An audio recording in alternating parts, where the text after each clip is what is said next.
The following is rated TV MALSV. It contains strong language, violence, and nudity. It is intended only for mature audiences. Viewer discretion advised.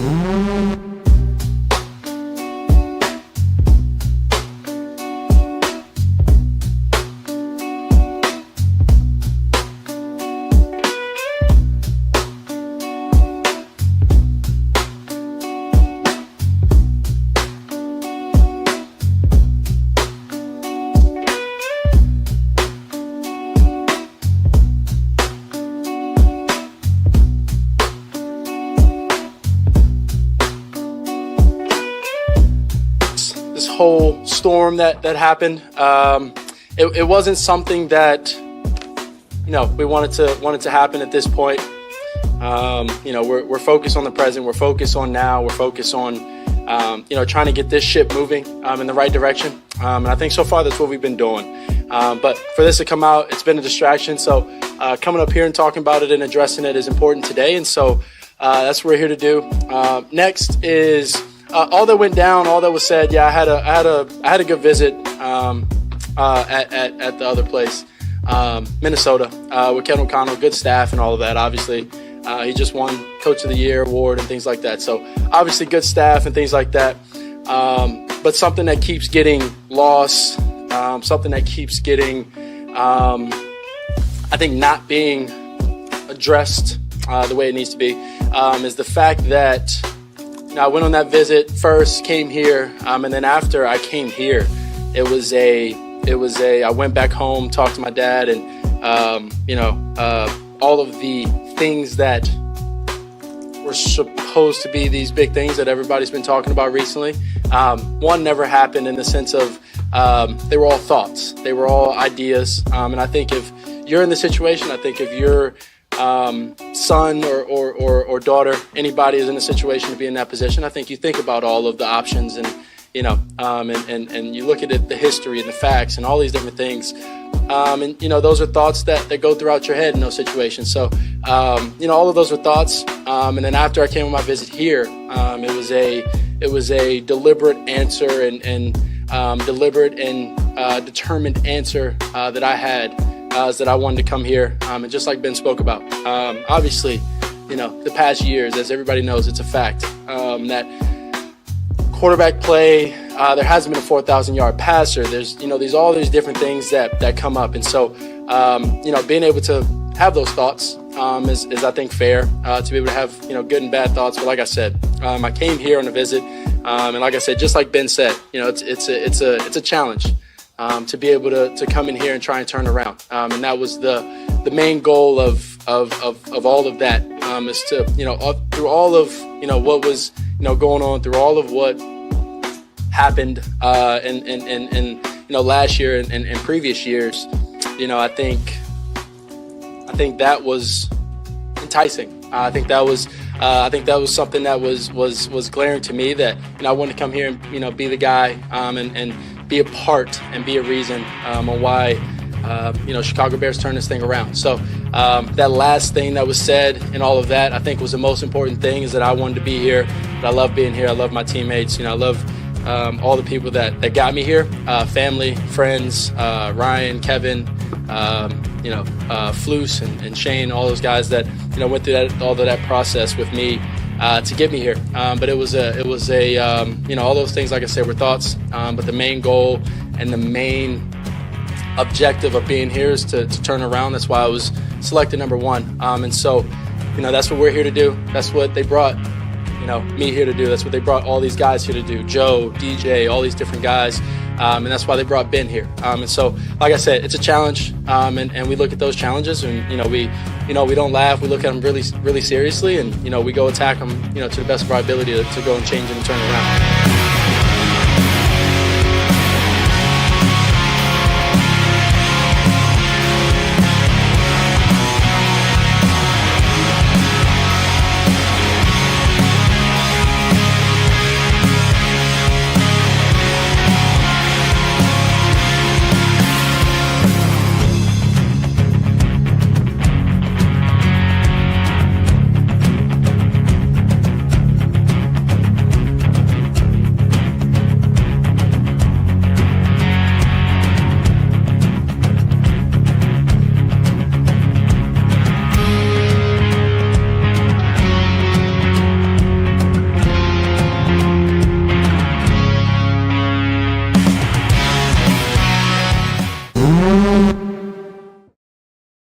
I love to start the show with that music opening because it gets you revved up, man. Yeah.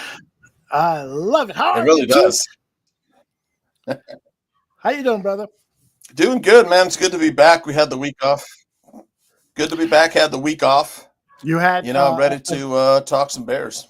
You had a very special occasion this past weekend. You put your mom to rest. I hope everything went well. Yep. Yeah, it was definitive. It was a beautiful day, 70 and sunny on last Friday in Naperville, my hometown, and lots of friends and family came. We had a beautiful service at the beautiful church. If you've never been, St. Peter and Paul in downtown Naperville, man, they do not build them like that. It's ginormous, all stained glass, wood carving, marble, beautiful. I think it was built in the 1800s. It could be. It should be a cathedral, but and then we had lunch at my brother's afterwards, and we drank until like late into the evening, So your daughters too? No. I had a massive hangover on Saturday, but a lot of people I hadn't seen in decades, so it was fun to catch up. Well, you're getting condolences all over in the chat Thank room. You, Ralph. And I know there's two guys backstage who want to offer their condolences. Let me bring them in now. I just want to wait to stop. Well, as soon as they stop kissing one another. Okay, there you go. There they are. There. I love talking to young people who know their shit, and Tooch, we're blessed to have two of them, and Steven Zimmerman. Are they here yet?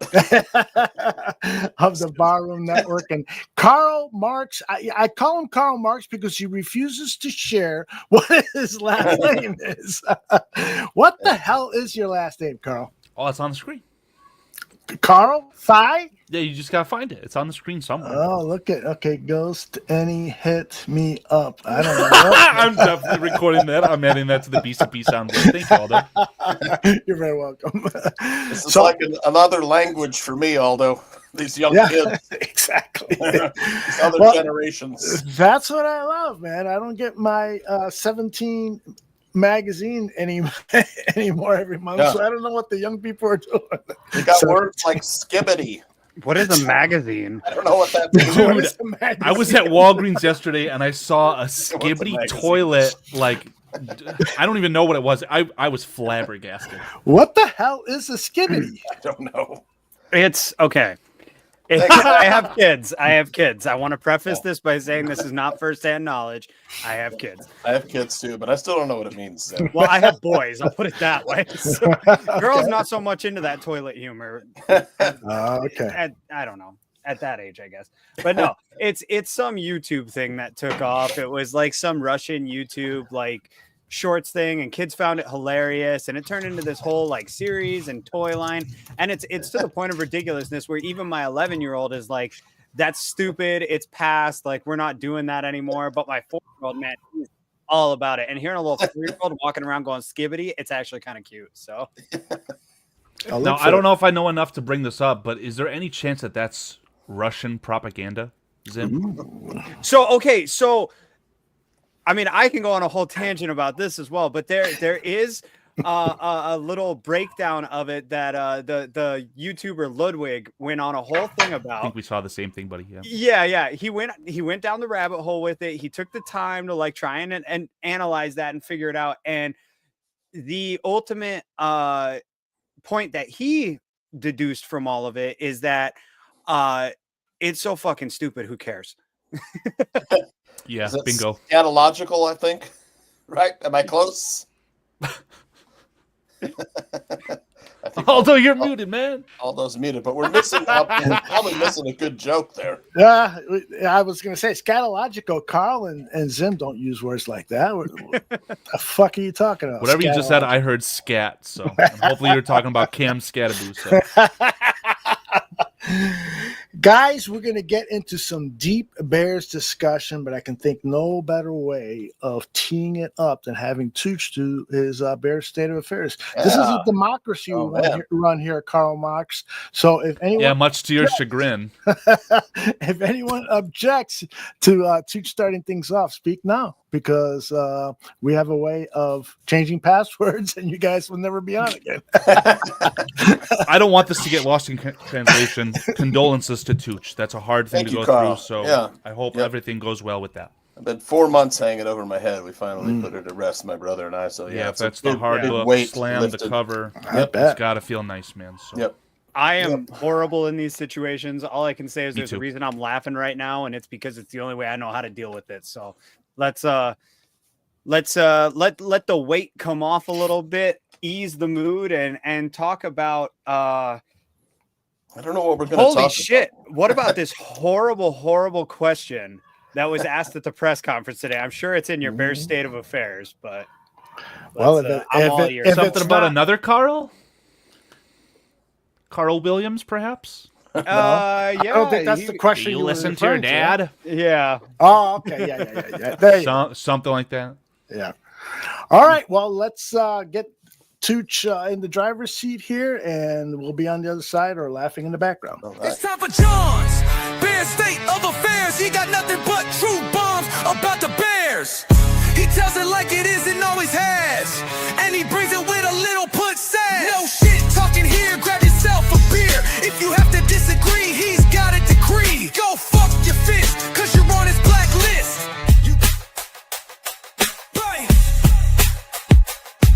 Go fuck your fist. You gonna hear the bare truth right now.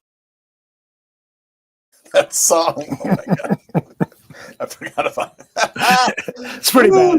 It's pretty bad. Hey, PJ. Bears State of Affairs. All right, Bears 2025. This is off-season week 21. What's happening, Barflies? Well, the Bears finally gave in to relentless media pressure, Aldo, surrounding their franchise quarterback, Caleb Williams. Yeah, the big controversy arose from an ESPN story about Seth Wickersham's forthcoming book, American Kings, a biography of the quarterback.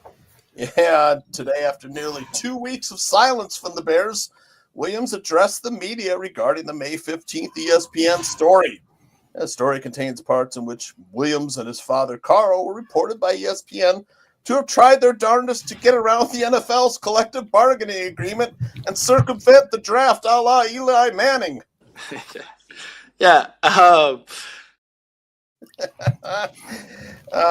story, reportedly they wanted to either go to the UFL or find another way to dodge the 2024 NFL draft, and the Bears in particular, because the Bears were perceived as, quote, a place where quarterbacks go to die. I couldn't think of a more horrible job if I wanted to. Let me break this down for you, Aldo. Yeah, Caleb almost signed with the UFL. Yeah, with the minimum annual salary for the UFL players being raised this year to $62,000. You can see why the UFL was so attractive to Caleb and his dad. Yeah. I mean, why would you want one of those NFL salaries, right? Yeah. Why wouldn't he want to be the NFL's first billion-dollar player? Oh, my goodness. Look at that. GPT what do you even do with all that? Give it away. Yeah, story never really made sense, folks.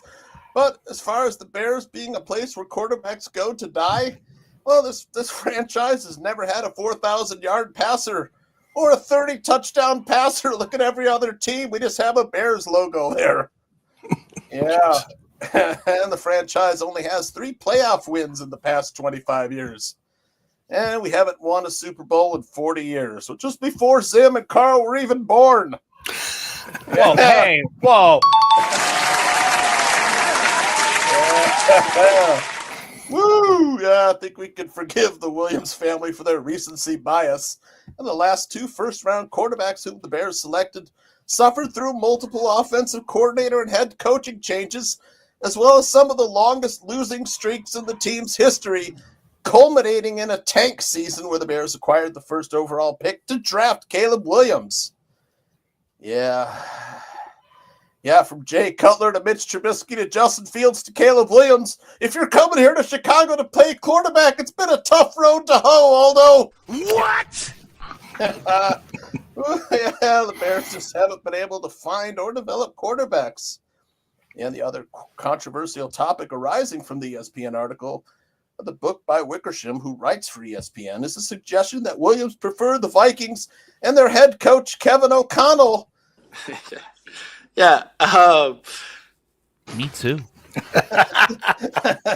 Prepared Kevin O'Connell over Matt Eberflus. Yeah, I wonder why, although I can guess. As well, the article stated that the Bears coaching staff under Matt Eberflus did not help Williams with film review. Apparently Caleb told his father, "No one tells me what to watch. I just turn it on." Am I the only one around here who gives a shit about the role? Yeah, look, if your reaction is to be mad at Caleb Williams, I can't help you. The media is making a big deal about nothing. Yep. I certainly don't blame Caleb and his family for having doubts after studying the Bears' recent history. The team hasn't won a playoff game in 15 years. Yeah, and yes, the team has historically hindered the development of multiple young quarterbacks going back 25 years. But this offseason, the team has finally paid attention to their own mistakes, and they put resources where they need to be. I love it. Yeah. Yeah, and hopefully Ben Johnson and Caleb Williams can bring about positive change. Change necessary to building a winning culture with sustained playoff appearances. Lord knows we are due for some positive regression. I have noticed, though, that most everyone failed to mention a key part of the Caleb Williams article. That's that Caleb Williams wanted to be here in Chicago. He's motivated to win here in Chicago. Well,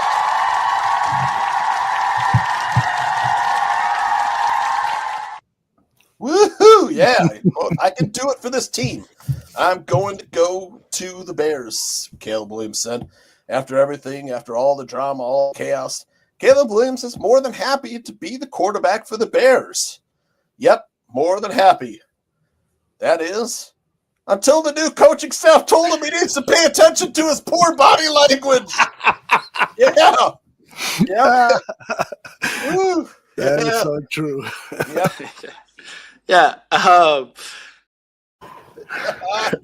Yeah, the Bears are reportedly working with their quarterback to improve on the much talked about body language issues that popped up in year one.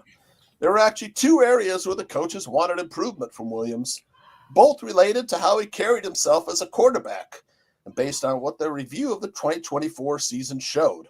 One was pre-snap procedure, the other was body language. I wonder what body language they were talking about, Aldo.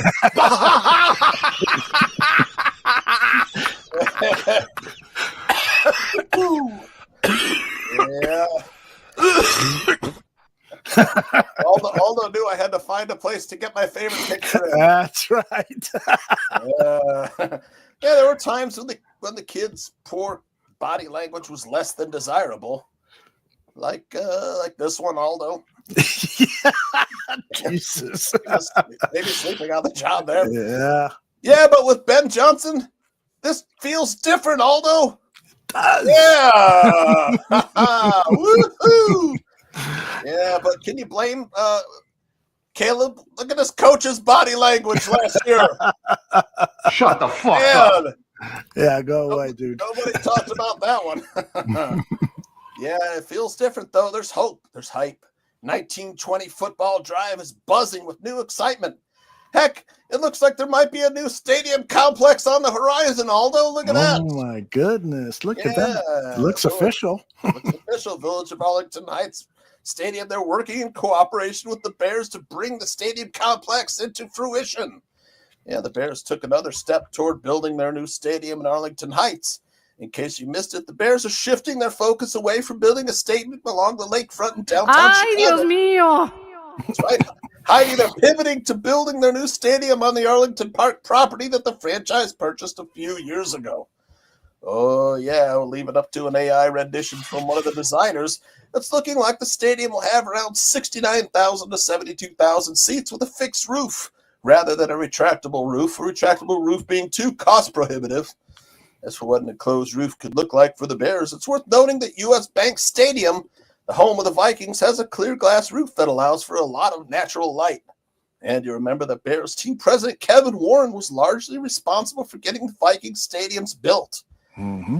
A dome stadium in the Chicagoland area would end Bear weather as a thing, but in an ideal world, having a fixed roof stadium will allow the team's new building to host Super Bowls, Final Fours, WrestleManias, college playoff games, concerts, and more. Or maybe it could help the Bears produce their first ever 4,000-yard passer. I would be willing to suck Aaron Rodgers' dick. I miss him so much. I do too. How much would it cost? Well, in September 2022, Bears chairman George McCaskey estimated the project's total cost would reach $5 billion. Yeah, it's also worth pointing out that some aspect of public money will be involved in the process. But to be clear, no public funding will go directly to the stadium or buildings in any mixed-use district. Instead, any money from Arlington Heights and the surrounding area will go toward the cost of the infrastructure projects that would come along with the stadium deal. You lost me again. Yeah. All that's left is giving the stadium complex a new name. Now hear me out on this, Aldo. Okay. Yeah, we're going to need an honorary mayor as well, and he lives in the area. The mayor of Burlington Park. Yes. Woo! The mayor of Arlington Park. Yes. Bears State of Affairs. Woo! Well done. He told it like it is and always will. Listen next week to get an earful of whatever's happening with the Chicago Bears. It always happens here with John's State of Affairs. If you have to disagree, he's got a decree. Go fuck your fist cause you're on his blacklist. You just heard the bare truth right here and now. John gave it to you straight cause he's got no sacred cows. If you have to disagree, he's got a decree. Go fuck your fist cause you're on his blacklist. This was John's Bear State of Affairs. Wonderful job there, Johnny Santucci. And I got to say that as a lyricist, I am sort of like a cross between Bob Dylan and Jay-Z, right? I think so. Yeah, you guys feeling that? It's a pretty interesting mix right there, man. Fuck friends.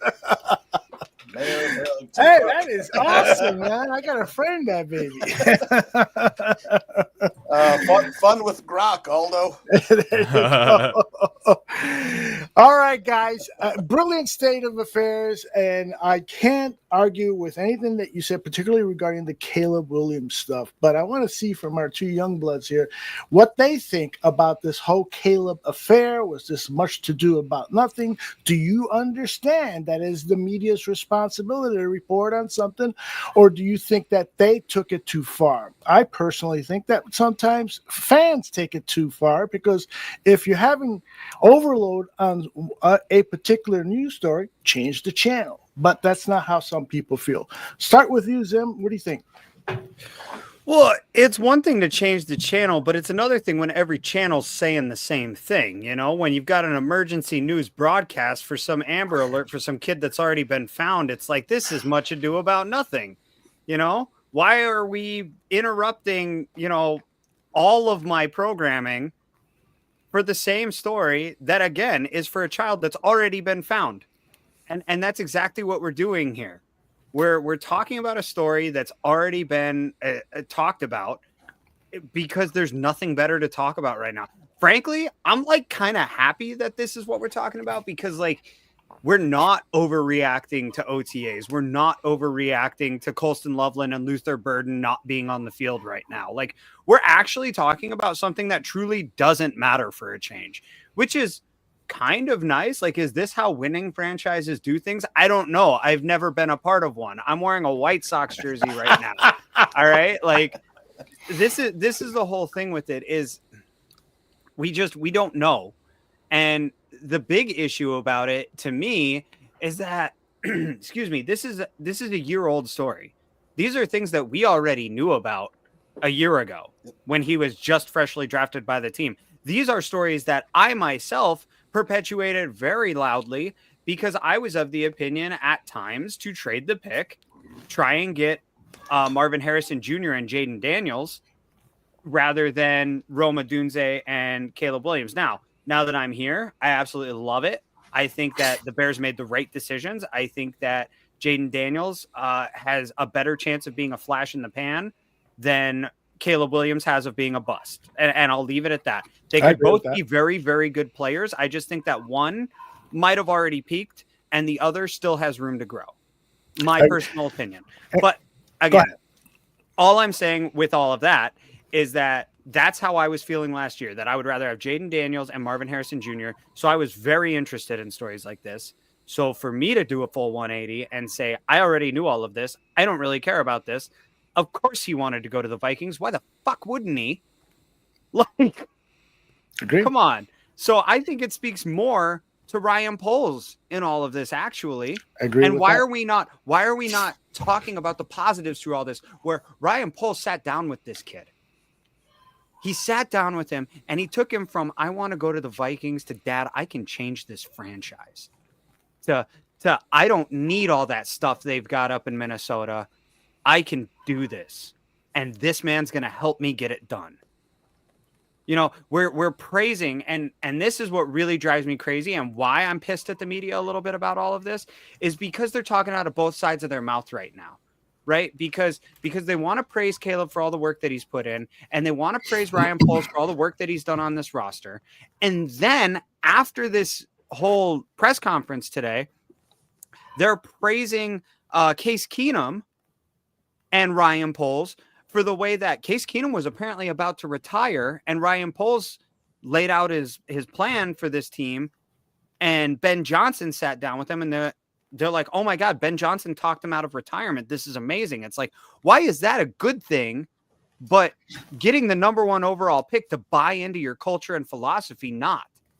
Mm-hmm. Like, I feel like we've just spun this story in the completely wrong direction. And I'm sorry, I'm dragging on here, but I think it's worth saying that, like, this is why we as fans are mad at the Chicago media for perpetuating this story. It's not for rehashing the story, because frankly, it was news. In an off season where a lot of non-news has been made news, this is actually a story I think we're talking about. However, they're talking about the wrong parts of it. And that's what really pissed me off. And it's what really made me happy about what Caleb came out and said today, where he drew the attention to that, where he said, yeah, of course, that's how I was feeling. Why wouldn't I feel that way? But now I can do this. I know I can do this, and I'm here to do this. And if you think I'm not putting in the work to do this, then you need to check yourself. Let me jump in before I turn it over to Carl. It's the media's obligation to carry the story. Caleb and or the Bears chose not to address the situation last Wednesday when they had press conferences with multiple players. He chose not to address it then. He has to address it because these were comments that he was quoted on in this upcoming Seth whatever his name book. So the media had to cover it. Now, were some of the questions at the conference today totally stupid and ridiculous? Absolutely. Yes. Go after the media for some of those questions. But I thought Caleb handled it brilliantly.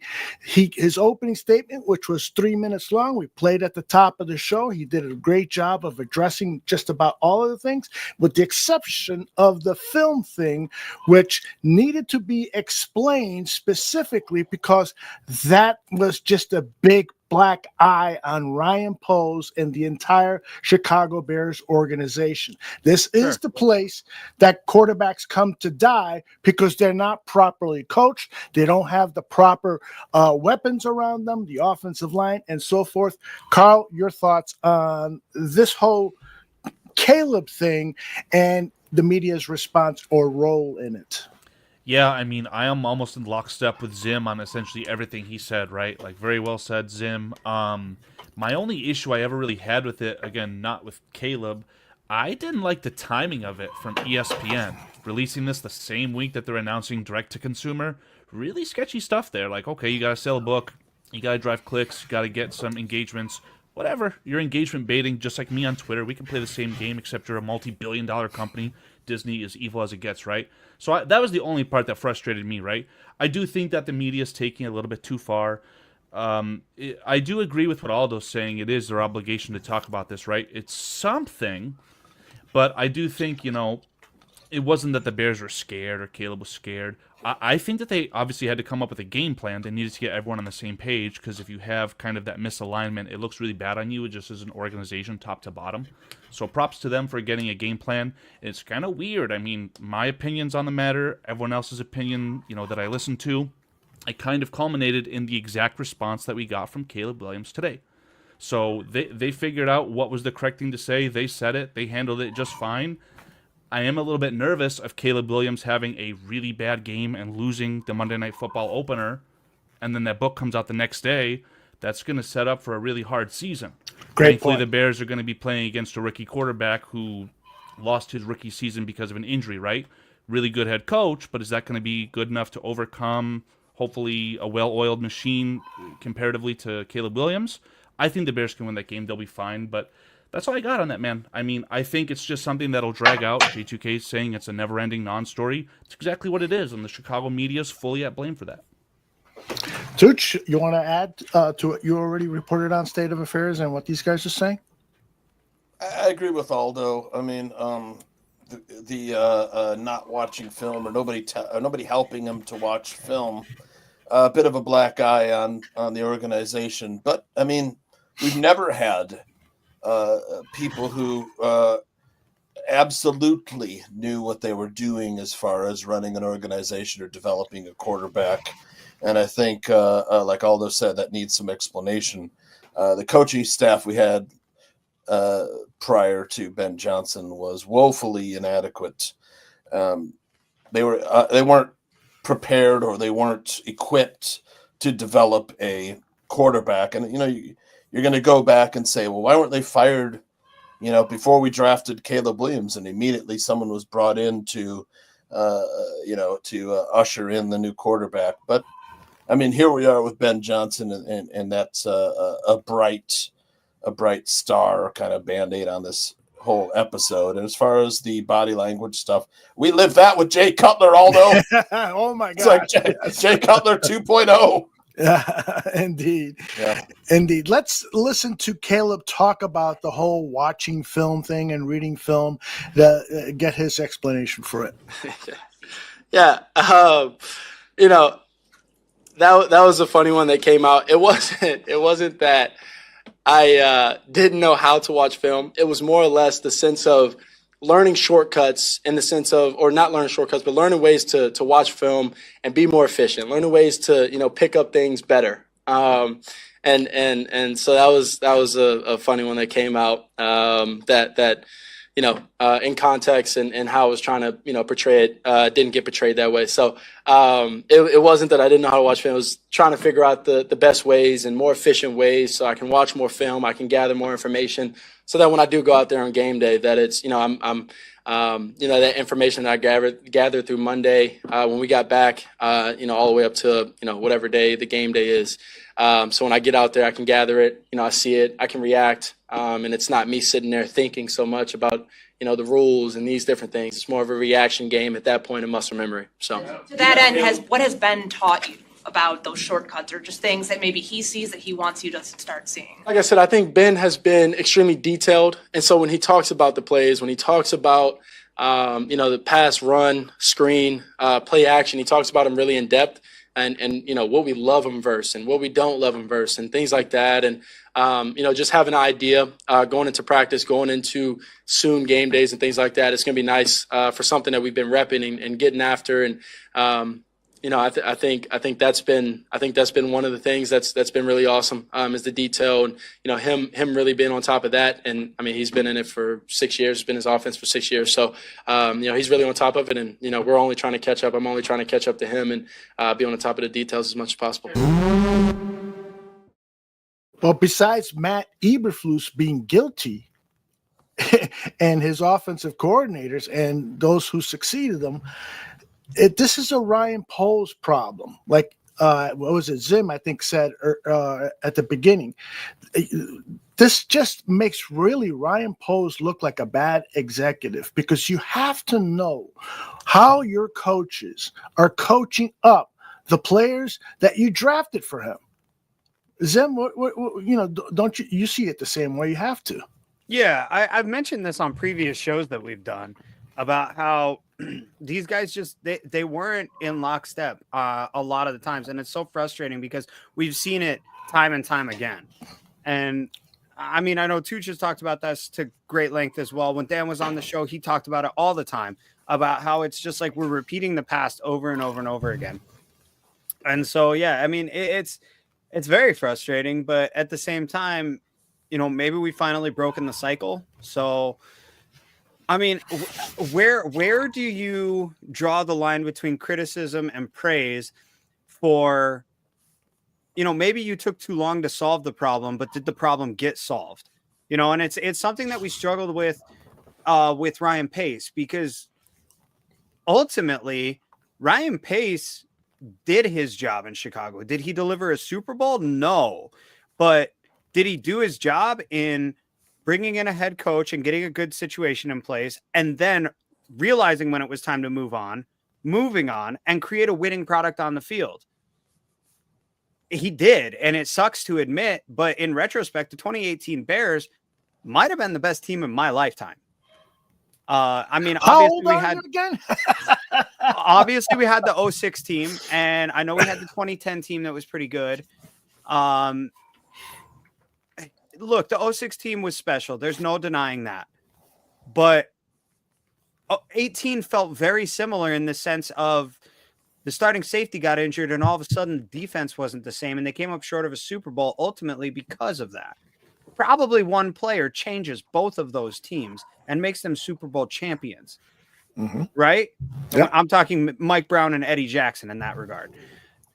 Mitchell Trubisky might still be the quarterback of the Chicago Bears today if that season goes according to plan. That's kind of crazy to think about. And I know that that's smoking. What are you smoking? I'm just saying.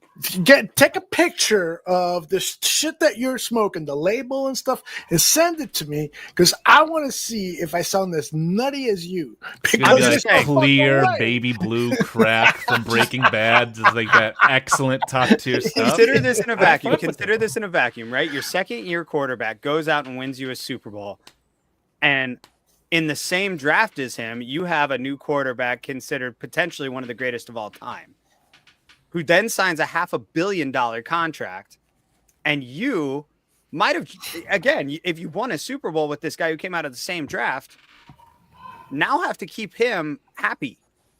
You sign him to a big deal. Yeah, well, that would have been anyway. It'd be like a Daniel Jones situation. Let's be real, though. Trubisky wouldn't have won anything, right? Yeah. No. It was that defense. We're talking about. We missed the safety. No. Okay, that defense brought us there. You could get rid of the quarterback. You win the Super Bowl, but the quarterback sucks. Yep. So that's how you evaluate this whole slippery slope fallacy. You guys are you're totally right, and I get it. And my point being in all of this is that Ryan Pace actually technically was successful when you consider his role in a vacuum, right? Well, at the end of it, we probably should have parted ways sooner. He probably should have recognized that Nagy wasn't the guy about a year sooner than he did, and he might have actually kept his job had he done that. However, he didn't. He tied himself to Justin Fields on top of it, and his fate was sealed. Now, Ryan Poles is at the same thing, and we're kind of just circling the wagons, doing it all over again. However, if Ben Johnson is the real deal, like we all think he is, and not just another coming of Matt Nagy, then we move forward with success. Go ahead, Carl. Go ahead. There's just so much to unpack, like outside of everything current. Talk about Pace, right? Like Tooch asked me about baseball earlier. Like Ryan Pace swung. Ryan Pace got on base. He got to second. Maybe he got to third base. But Ryan Pace got the final out, guys. Like, our roster was so... Our cap situation was so decimated. I think Ryan Poles was forced to pay for Danny Trevathan via Ryan Pace for at least 2-3 years. That was a bad situation. Now, if you want to get into the weeds, okay, why did ownership allow a lame duck head coach and general manager to trade up for a failed quarterback? Maybe that was the ownership's problem. I'm of that camp. That's fine. I think it's very fair to say that Ryan Pace built a very good team, a very competitive team, but it wasn't built for sustained success. Yeah. Ryan Poles, like it or not, it's sustainable. It's slow. It's methodical. He didn't tie himself to Justin Fields. He went for the best option, was to say, okay, the quarterbacks available in this draft, which would have been Bryce Young or C.J. Stroud, we don't even know who the best quarterback from that class is. I don't think any of those guys are world beaters. Obviously, C.J. Stroud has a chance, but I think that Bryce Young's a better quarterback from that class, but I'll digress on that. Essentially, I think up to this point, hard to criticize Poles. I think he's been okay. If he got it wrong with the quarterback, he doesn't deserve to be here any longer, right? Everyone's tied at the hip, in my opinion. How much do we have left of Caleb Williams? 3 years before it's bad? 4 years before we have to pay him $500 million, whatever it is? I think he's doing just a bang-up job. Now it's on everything else, right? Got the new coaching staff, got all these players. You got to hit. And if you don't, you got to reset again.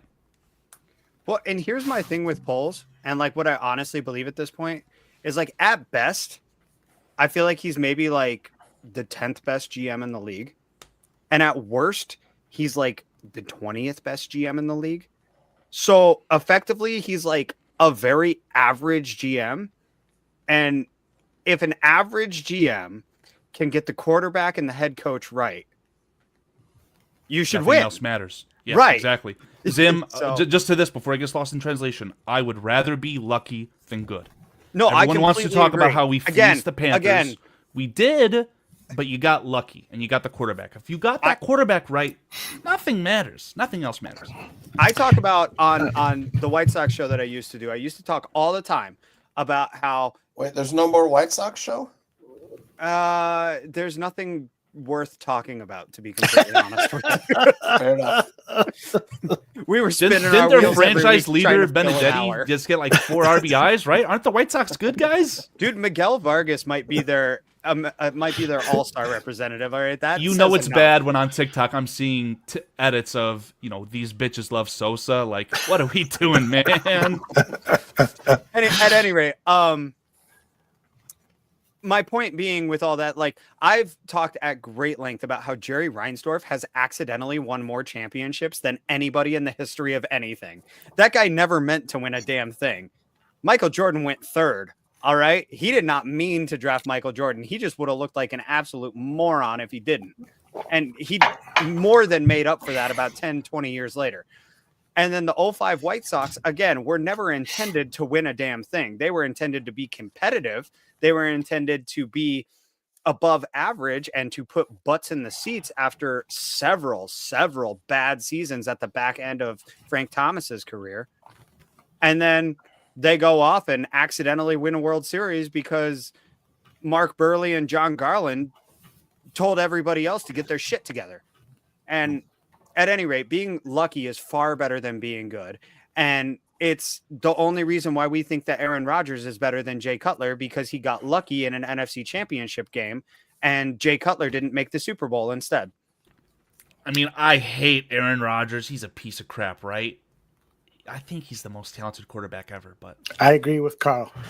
I disagree. I I'm think sorry. that the fact that he's an asshole is why he hasn't won more Super Bowls. If he would have, and it's the same thing with Dan Marino. A lot of people don't know this, but Dan Marino is a fucking asshole. I did not know that. And the Dolphins would have won Super Bowls if he would have listened to his coaches. There were dozens of times in those Super Bowl playoff seasons that they could have made the playoffs after they lost the first Super Bowl in his rookie season. There were multiple times where he would change the play from a run to a pass because that guy wanted to just fucking throw the ball. And championship quarterbacks know you got to run the ball. You have got to run the ball. And so Dan Marino fucked himself and fucked the Dolphins out of Super Bowls because of his selfishness. And I think Aaron Rodgers is the same way. His selfish behavior has thwarted every team that he's played on. Packers and Jets has thwarted it because he's so selfish.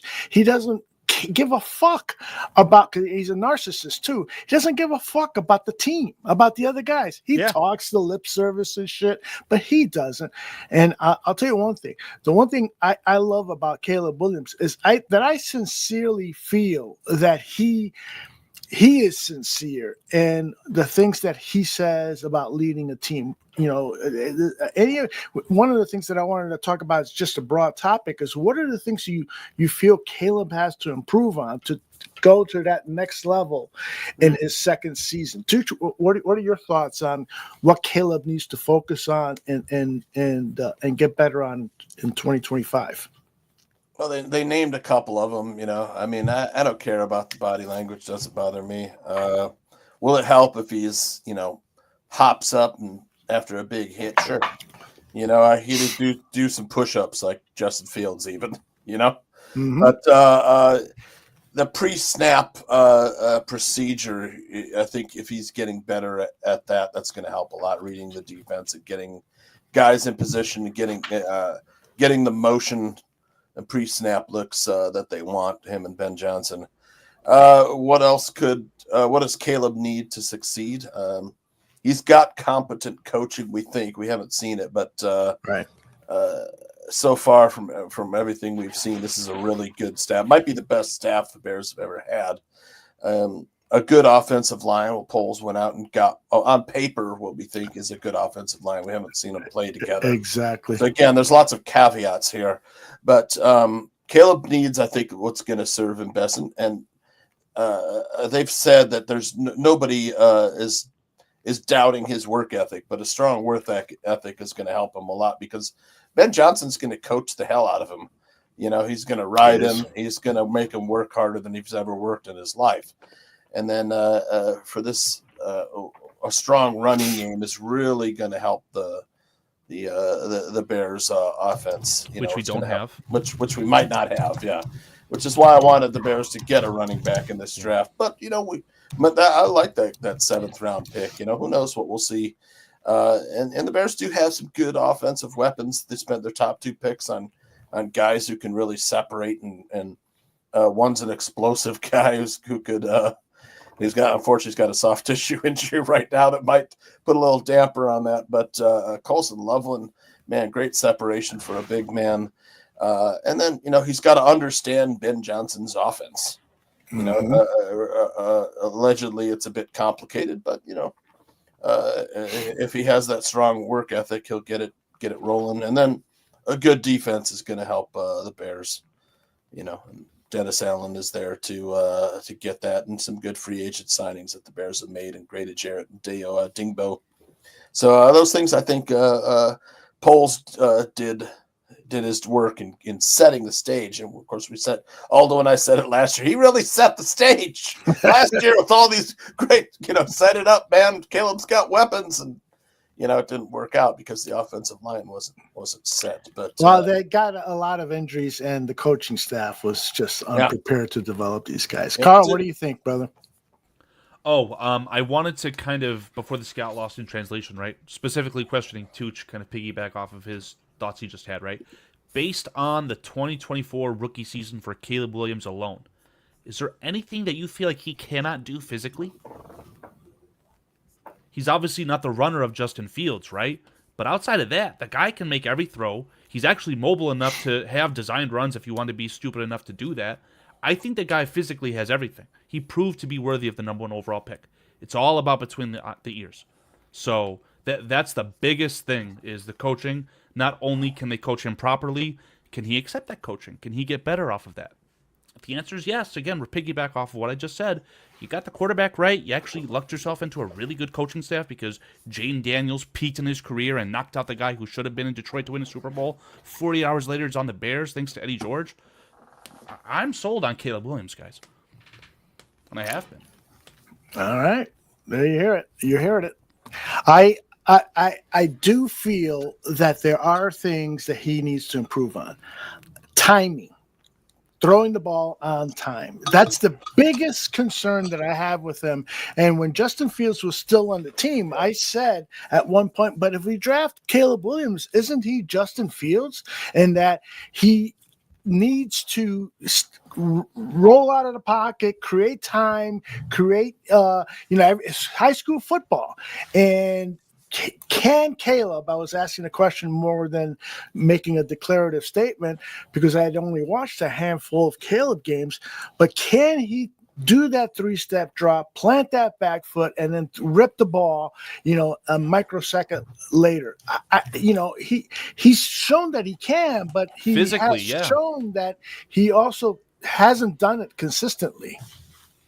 Do you think that that's potentially him being a bit nervous in the sense that he knows that, I don't want to say his team is not good enough, but he would feel that if I make a mistake and cost my team, that's it, right? He just didn't want to make the mistake, maybe. That's part of coaching, right? Coach that out of him. He has the tools of a gunslinger, but maybe not the mentality.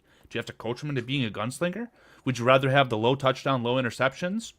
Or would you get 66% more touchdowns for 20% more interceptions? I think you do. Well, we heard Ben Johnson say when they questioned him about the tush push, he goes, I really don't like the play. I like explosive That's an plays. illegal formation. I don't know if you want to talk about that. But no, we don't. I don't the only thing in the entire world I'll ever agree with a Packers fan organization about. But yeah, man, I think that the thing is that Ben Johnson is the difference, because he needs to be. When you ask the question rhetorically, Carl, about what does he need, what he needs is a coach to sit down and watch film with him and explain it to him and hammer it to him. I mean, hammer it to him. And I think we've got the coach that can do that. Man, that's fucker's impressive. A coach outside of the staff, a la the quarterback, right? Yeah. By the way, Case Keenum, very impressive in his interview today. What a turn of events for either side of the Minnesota Miracle today, right? Got Case Keenum cementing himself as a potential future coach.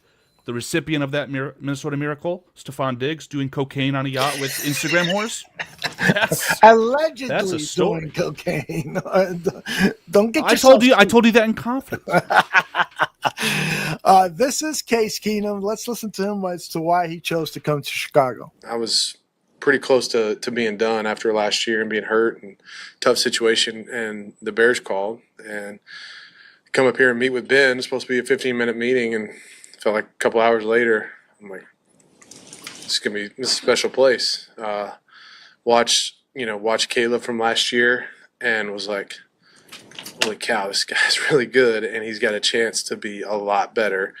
And just, it's been great. It's been so much fun coming here and playing and being a part of that quarterback room and an offense, and working with Ben and Deck and JT and Press, and obviously with Caleb and Tyson, Austin, those guys in that room. It's been really special for me. I'm enjoying it. You was to be a guy for him. So what has excited you about the early stages of that relationship, and what you think you could give him at this stage of his career? He's just he's a sponge, for being an all-world talent, a guy who's obviously since high school, been the best player on any field anywhere he's ever stepped on, to be humble enough to ask me questions and watch and learn, has been really refreshing to see a guy that young and that talented, but still, take to me and what I have to say. It's been really fun. Sort of a little like a goober type, isn't he? Didn't he say he came out from the country? Anyway. The way he reacted to seeing Courtney Cronin again was really awkward too, because Cronin was the reporter in Minnesota, right? When he was there. Yeah. When he saw her, he goes, "Oh, hello." It was really kind of unsettling, but. Did you see the Case Keenum at Bill's training camp? Did I show you that one, Aldo? No, you know why I'm laughing real quick is because a lot of these veteran second string quarterbacks, one of the stories around the league is those that last long are just really good at sucking dick. But Tooch, please go ahead. I sent you the video of Case Keenum at Bill's training camp. Oh, yes. He dresses up in disguise, see if anybody will recognize him, and he acts like a fan that's seeking autographs. Yeah. And he did that kind of hillbilly accent. He's like, I'm the biggest fan. I should have downloaded that. I'm sorry. Funny. Really funny. Hey, Good Aldo, stuff. can you do a chat poll for us? Sure.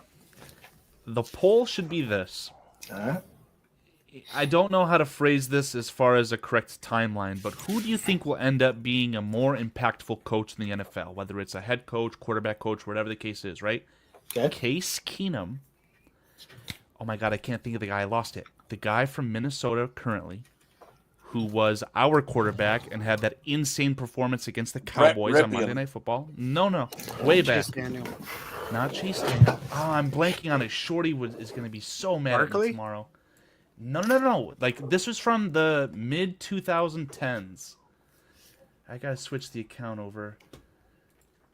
I'm so embarrassed right now. Yeah, thank you. Josh McCown. Who's going to end up being the more impactful coach in the NFL? All day. I can't. So again, Josh McCown or Case Keenum, who's going to end up being the more impactful coach in the NFL? John S. got it. Thank you. That's a good question. JK got it. Thank you. In the NFL. Oh, so some people strictly pointing the finger right here, Daniel Shortino, right at you.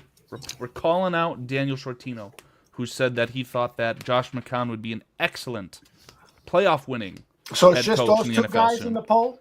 Yeah, one or the other. What about Mark Sanchez? My money's on Case Keenum. Mark Sanchez. White pants. Good stuff. All right, we will keep an eye on that poll. The votes are already coming in.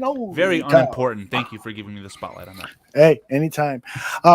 Today's press conference just proved to me that they can mothball the player press conferences until the season and just bring out the coaching staff, particularly Ben Johnson. I want to get to know these guys better. I heard it on the radio, and so that's where that thought was planted. Is these guys are so fucking interesting. And over the years, I've really enjoyed listening to press conferences for the Bears, particularly the coordinators, because you learn, well, this guy knows his shit. He's probably coaching some bad players. That's why the offense isn't moving or whatever. But listening to Ben Johnson today, he is really setting my expectations for him so high. This is him talking about expectations for players during the OTAs. Our biggest point of emphasis as a coaching staff was really our finish, our pursuit on defense. We want to stop the ball.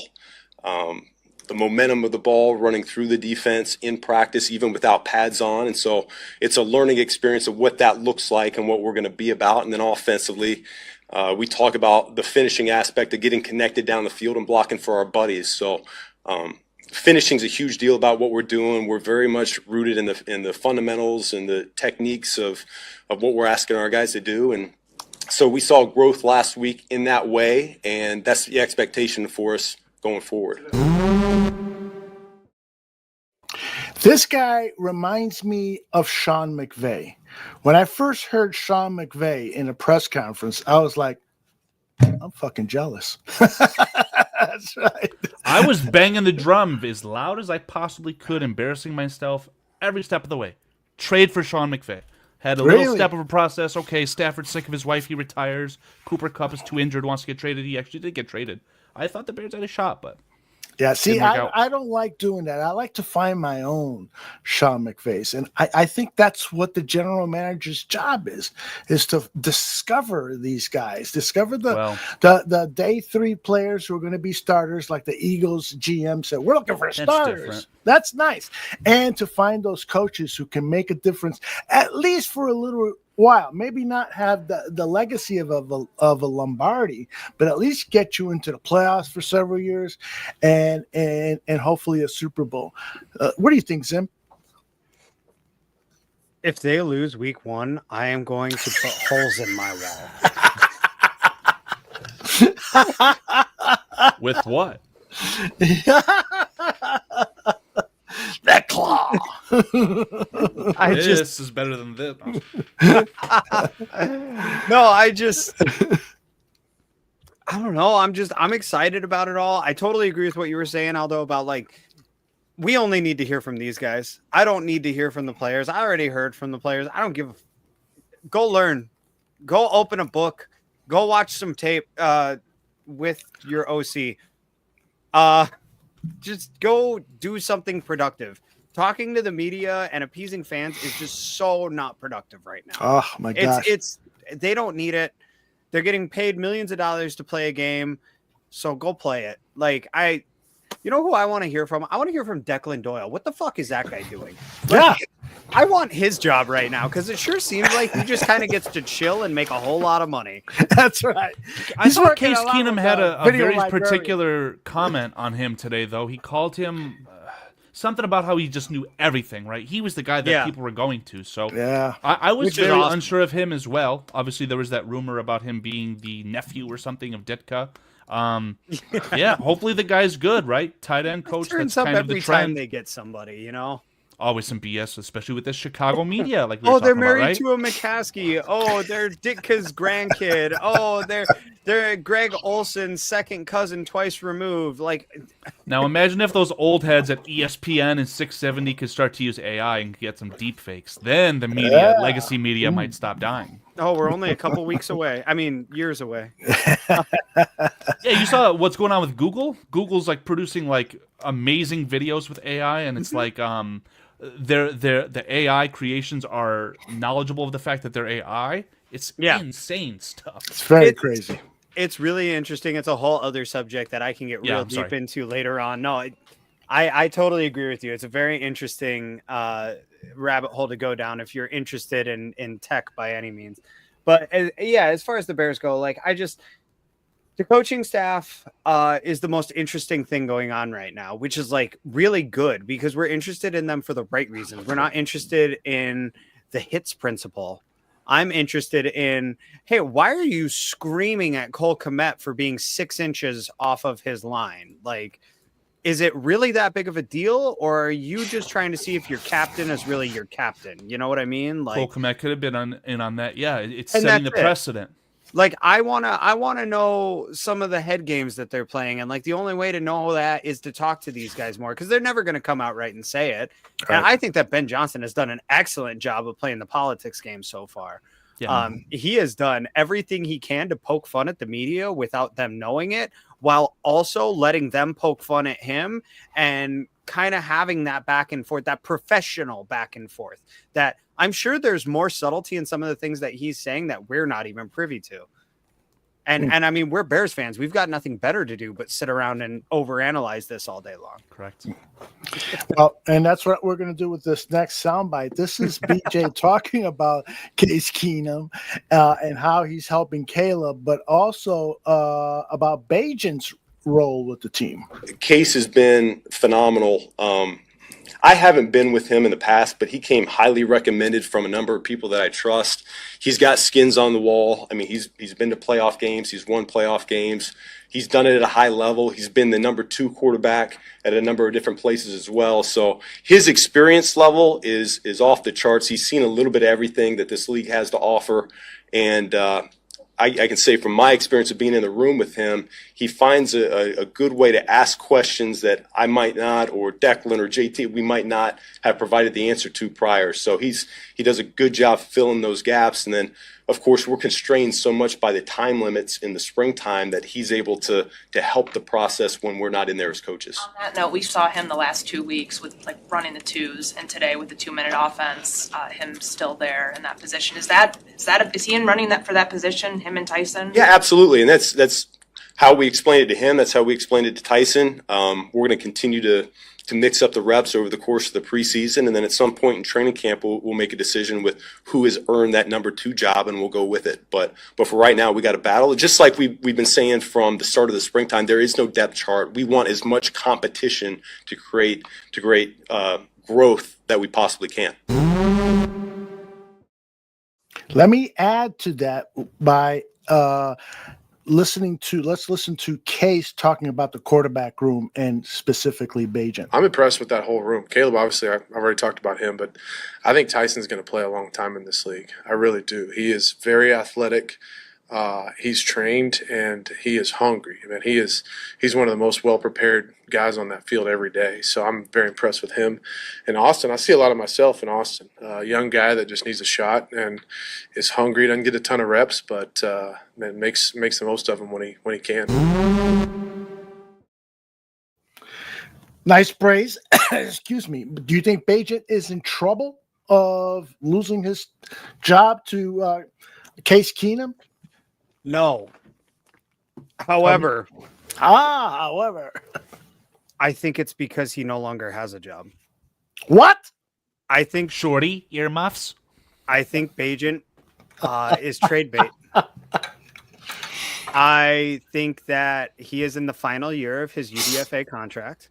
Okay. He has contributed to the Chicago Bears in many ways, both on and off the field. And he deserves a better opportunity than a place where he is going to be riding the bench. And I think Ryan Poles does right by his guys. We've seen it in the past with,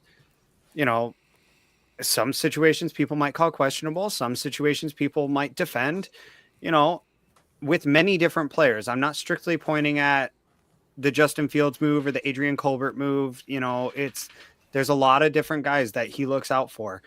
And I think that Bagent is one of his guys because Bagent could have gone anywhere, but Poles took the time to identify him and say, I have a spot for you. And then trusted him enough to keep him on the roster and put him in a position to go win ball games for the Chicago Bears organization. Now there's tape out there on him. Now they're having 2 joint practices with teams who like to have young backup quarterbacks.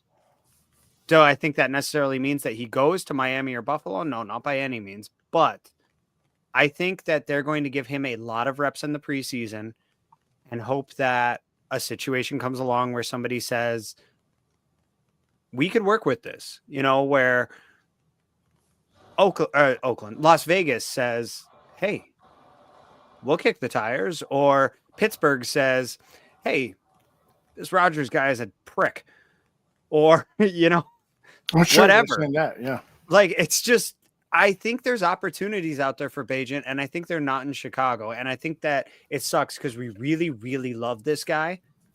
But let's be honest, he's not going to be on this team next year. I really don't think so. I think they like what they have in Austin Reed.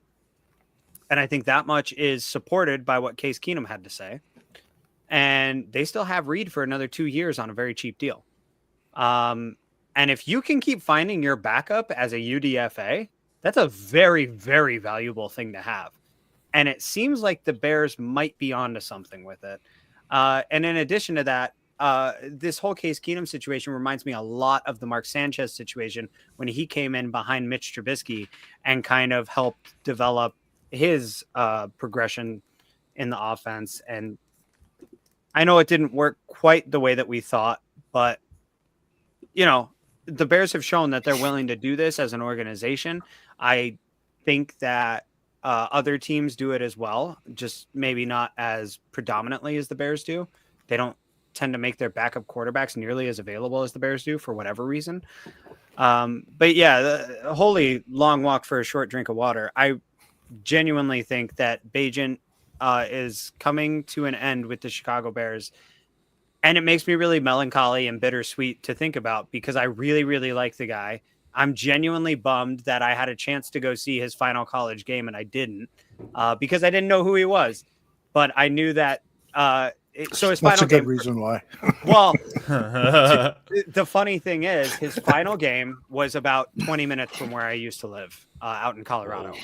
And it was against a team that was the number 1 Division 3 team, Division 2 or Division 3. I don't quite remember. Division 2. He played D2, but they were the number 1 D2 team in the country. And I kept saying, we should go to a game. We should go to a game. We should go to a game and never getting around to it. And then his final game came up and I actually looked up tickets. I actually was like getting ready to go to Shepherd versus Colorado School of Mines to tell you just how out of nowhere that would be. And tickets were like $70. And I was like, I'm not paying that much money to go to a D2 football game. Yeah. Although I think they won that game 50-0. They did. Because School of Mines. $70 for some fireworks. Yeah, basically. Exactly. So Kyle, Zim, if I could, I just want to push back on Zim real quick. I mean, didn't Tyson Bagent have a really good preseason last year? He did, and wasn't his offensive coordinator from the former year on a team with a really bad quarterback situation? Mm-hmm. And they didn't trade for him. Tyson Bagent has no trade value, man. Let it go. Aldo, if you want to show the spreadsheet that I'm sharing, this is stuff that I compiled. I think it's just from various sources on the internet. Look at what has happened for the offensive minds for the Bears and the Lions the last 3 years. They're only going to carry 2 quarterbacks. And if you look at the Saints and say, oh, well, Dennis Allen can make do with 3 quarterbacks, that's Taysom Hill. So they're going to go with 2 quarterbacks, man. It's going to be Williams. It's going to be Case Keenum. And you're not going to have Tyson Bagent on the practice squad. You're just going to cut bait with him, let him get a job, give him all the reps in the world, get some film out for someone to make his day, move on from that situation. Tyson Bagent's got no trade value. His day is already done. Yeah, Austin Reed is definitely the QB3 in that situation. Like, I will agree with you in the sense that those are the 3 quarterbacks on the team. I'm not saying that they're for sure going to trade him. I'm simply saying that I think that they're going to try to pump up his value as much as they can. I don't think there was any chance You'd have to get so lucky. I'm not smart enough to connect the dots, right? Who else has worked with Bagent outside of Luke Getsy? I legitimately don't know, right? But if you can get a conditional 7th Dak round Prescott pick, gets injured again, well, they got the guy they traded for. You're not going to get a 7th. That's too much. There's always I would take a always a conditional premium 7th for quarterbacks today. Conditional 7th, I think, is a legitimate possibility. I really do. If Joe Milton can get a 5th round pick, why can't Joe Milton's got a cannon of an arm? Tyson Bagent might be the smartest backup quarterback in the league. That's a stretch, man. I'm sorry. I said might. I said might. I hear you. I want it to happen. I think that Case Keenum saying that Tyson Bagent has a future in the NFL is spot on. He does. I completely agree. He belongs. I'm not saying he'll be a starter. I'm not saying he'll win a playoff game. I'm not even saying he'll be on a roster that goes to the playoffs ever. But he has a place in the NFL. He's proven that. He's a fine player. And for a UDFA steal, yeah. Again, polls has gotten to the point where I'm looking at these UDFAs and trying to figure out which one's going to stick because he's got this lineage, right? Bagent, I'm sorry. There's Sanborn. J2K has a comment here. Milton played well in his NFL starts. Bagent wasn't very good. Bagent won 3 games for the Chicago fucking Bears over the last 2 seasons. I thought he was 2-2.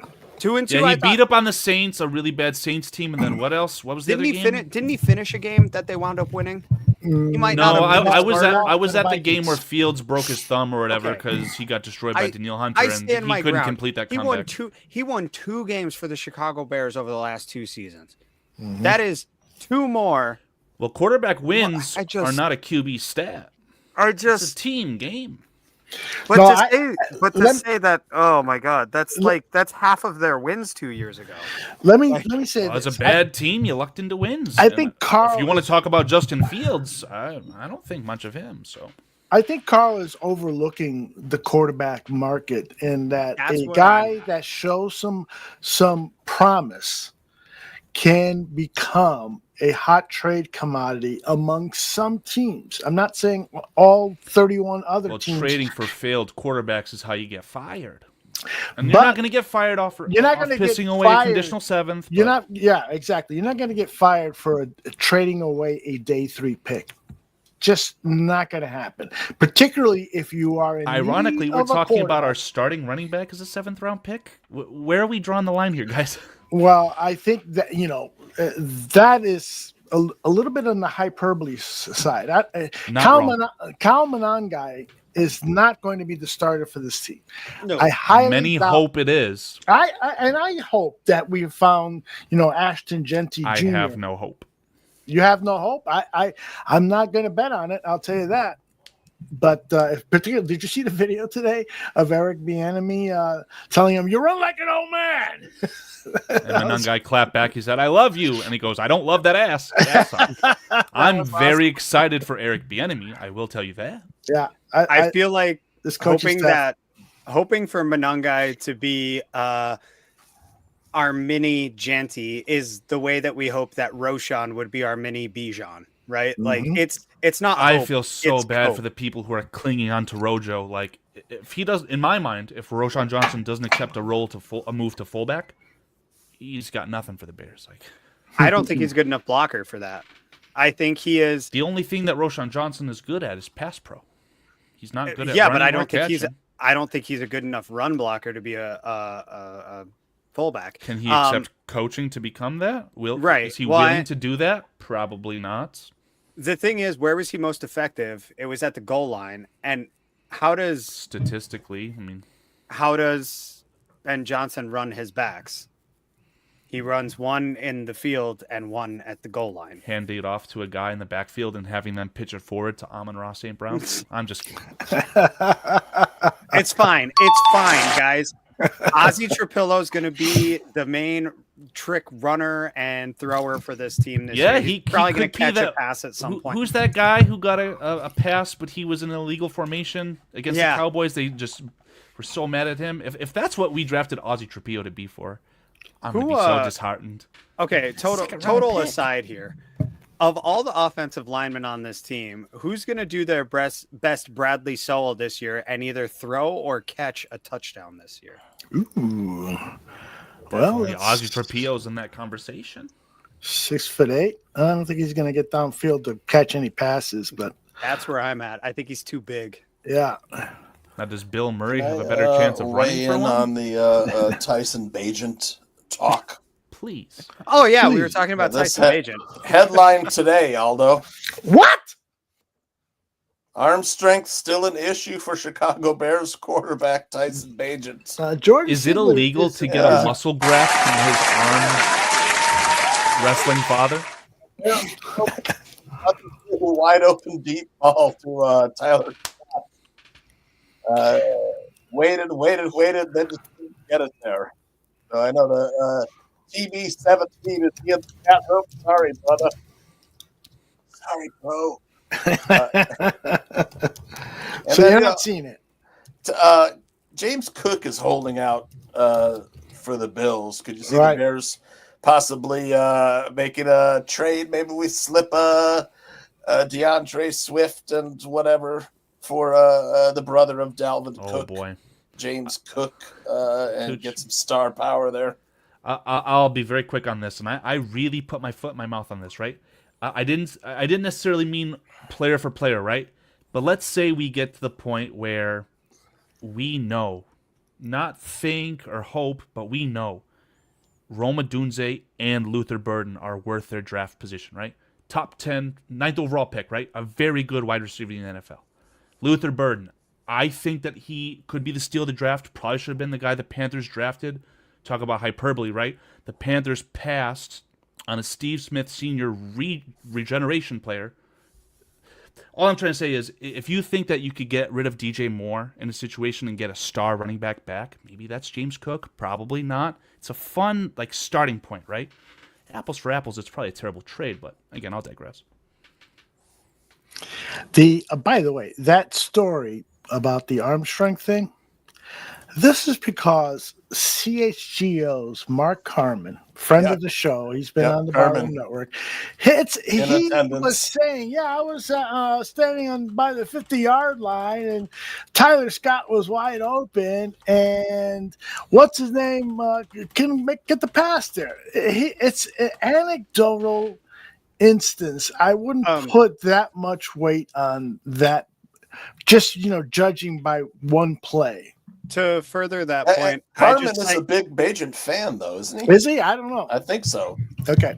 I just sent you guys a link to an article from 2014 titled Peyton Manning says his arm strength is still not there. Yeah. Does anybody recall what Peyton Manning's 2014 season looked like? Super. That was after a neck surgery. Surely we're not comparing Tyson Bagent to Peyton Manning here, are we? End the show, Aldo. Cut the show. All I'm saying, I am not drawing any comparison to these two outside of arm strength concerns. All right. All I'm trying to point out is that this is just off-season gossip talk. This is a whole. Not his arm strength. We talked earlier about much ado about nothing.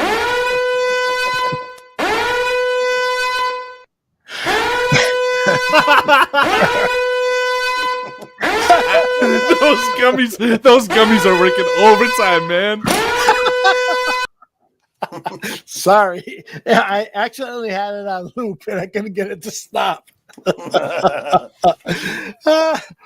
I don't know, Zim. Come on. What is it you're drinking? Tell me. Be honest. The same thing I'm always drinking. Oh my God, that stuff tastes like crap. Blue. Yeah, it's a Tooch You couldn't get your concert hands on any favorite. Busch Light apple?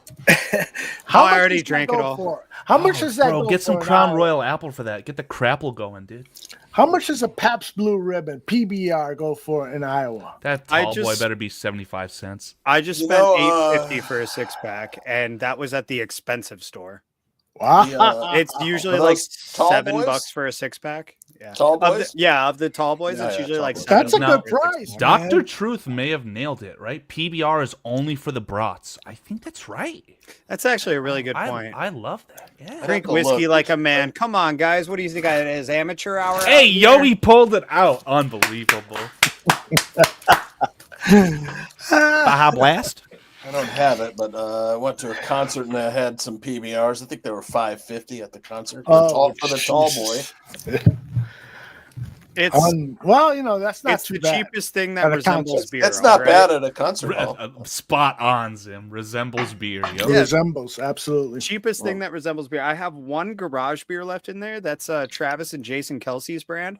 I've been drinking that more frequently because it tastes similar-ish to PBR, so I can tolerate it. But it's about 50 less calories per beer, and I might be younger than you guys, but that doesn't mean I'm young anymore. What do you weigh now? What do I weigh now? Yeah, That's a very personal question, Aldo. Your ass is about 180. I was Ozempic. checking out your ass. My You can headphones weigh just whatever you cut. want with Ozempic. What do you weigh, really? Really? I weighed myself this morning at 150? 185. 185? Yeah. Oh, and you're concerned about your weight? Buddy. 5'10 and a half, maybe 5'10 and 3/4, 185. You could play. Me? Yeah, you. Buddy, I'm like 5'7". Well, you must have been wearing those Pee Wee Herman Prince Fielder platform build. shoes. I'm Tariq Cohen size, man. Pound for pound. Hey, wanted to get your guys' thoughts before we start talking about pop culture. At the press conference today, the left tackle position came up, and they were talking about the rotation of players at the left tackle position. This is Ben Johnson. We're moving guys around. Yeah, we want to give everyone an opportunity. So, Darnell, we feel pretty comfortable keeping him at the right side right now. So the left side until we get Braxton back in the mix, it's going to be a little bit of musical chairs. Would you consider right tackle settled then, that he's not going to move? To be determined. Anything's on the table, and we're going to let the plan play out, which is keep them there for the time being and let these guys battle it out on the left side. And we can decide to change course whenever we need to. Darnell Wright is the right tackle. The left tackle position is a fight. Braxton Jones, Karan Amagaje, and that guy there. The big man. Ozzy. Now, I'm going to put my money on the big man, Aldo. Yeah, I'm with you there, Tooch. And Greg Gabriel brought this up this week, and I have to agree with him. I think Braxton Jones, talk about acquiring a 7th-round draft pick, Carl.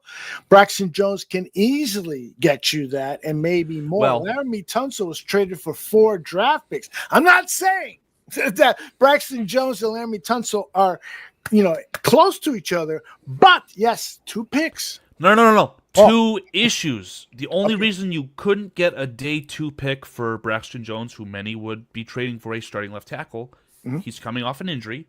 Yes. You got to pay the guy at least $20-25 million a year, thanks out to of what the contract. Titans did, right? Yeah, close to So 20 million, yes. if he was cost controlled and was not injured, boy oh boy, you'd be able to get maybe a 3rd-round pick, probably not. Fourth But round. now, speaking of draft positioning, Ozzy Trapillo was the 56th overall pick, guys. He needs to be a starter somewhere. Yeah, I hear you. You can't just be, he's our swing tackle for his career. Bullshit. He better be competing for that starting left tackle position. If you guys watched 1920 Football Drive, you heard him talk about Ozzy A Trapillo. 5-year NFL vet. Yup. The way they talked about Ozzy and then the Roshar interviewing him and just how smart he was with the chalkboard when Roshar was questioning him. Yeah, and my stuff. strike positioning and stuff, right? Yeah, I'm not a football guy, and I love hearing that. And his dad was an NFL player. This kid was born to be an NFL lineman. I hated in that raised. 1920 Football Drive, Poles asked him, he's like, hey, did you know that our fathers Yeah. were on the same Boston College team? And he goes, Right. nope. Is I that know, why right? you're here? Like, holy shit. Who are you? Yeah, for real. Colson Loveland called him coach. Oh, No. you just got drafted in the top 10, and many would have said that he was like a fringe day one guy, right? So he was overly excited. I would have called anyone coach. Would have called him dad. I just got picked 10th overall. Hell yeah. Called him daddy. Yeah, hey, go ahead, Tooch. I was going to say, Braxton Jones, like Carl said, he's out of contract. You're not paying him $20 million. I don't know what he's doing on the team other than this year. He's an insurance policy. He's competition for the position. But if it were to come up where another team lost their left tackle and needed somebody, whether it's to start or be a swing tackle, I mean, Ryan Poles is answering the phone.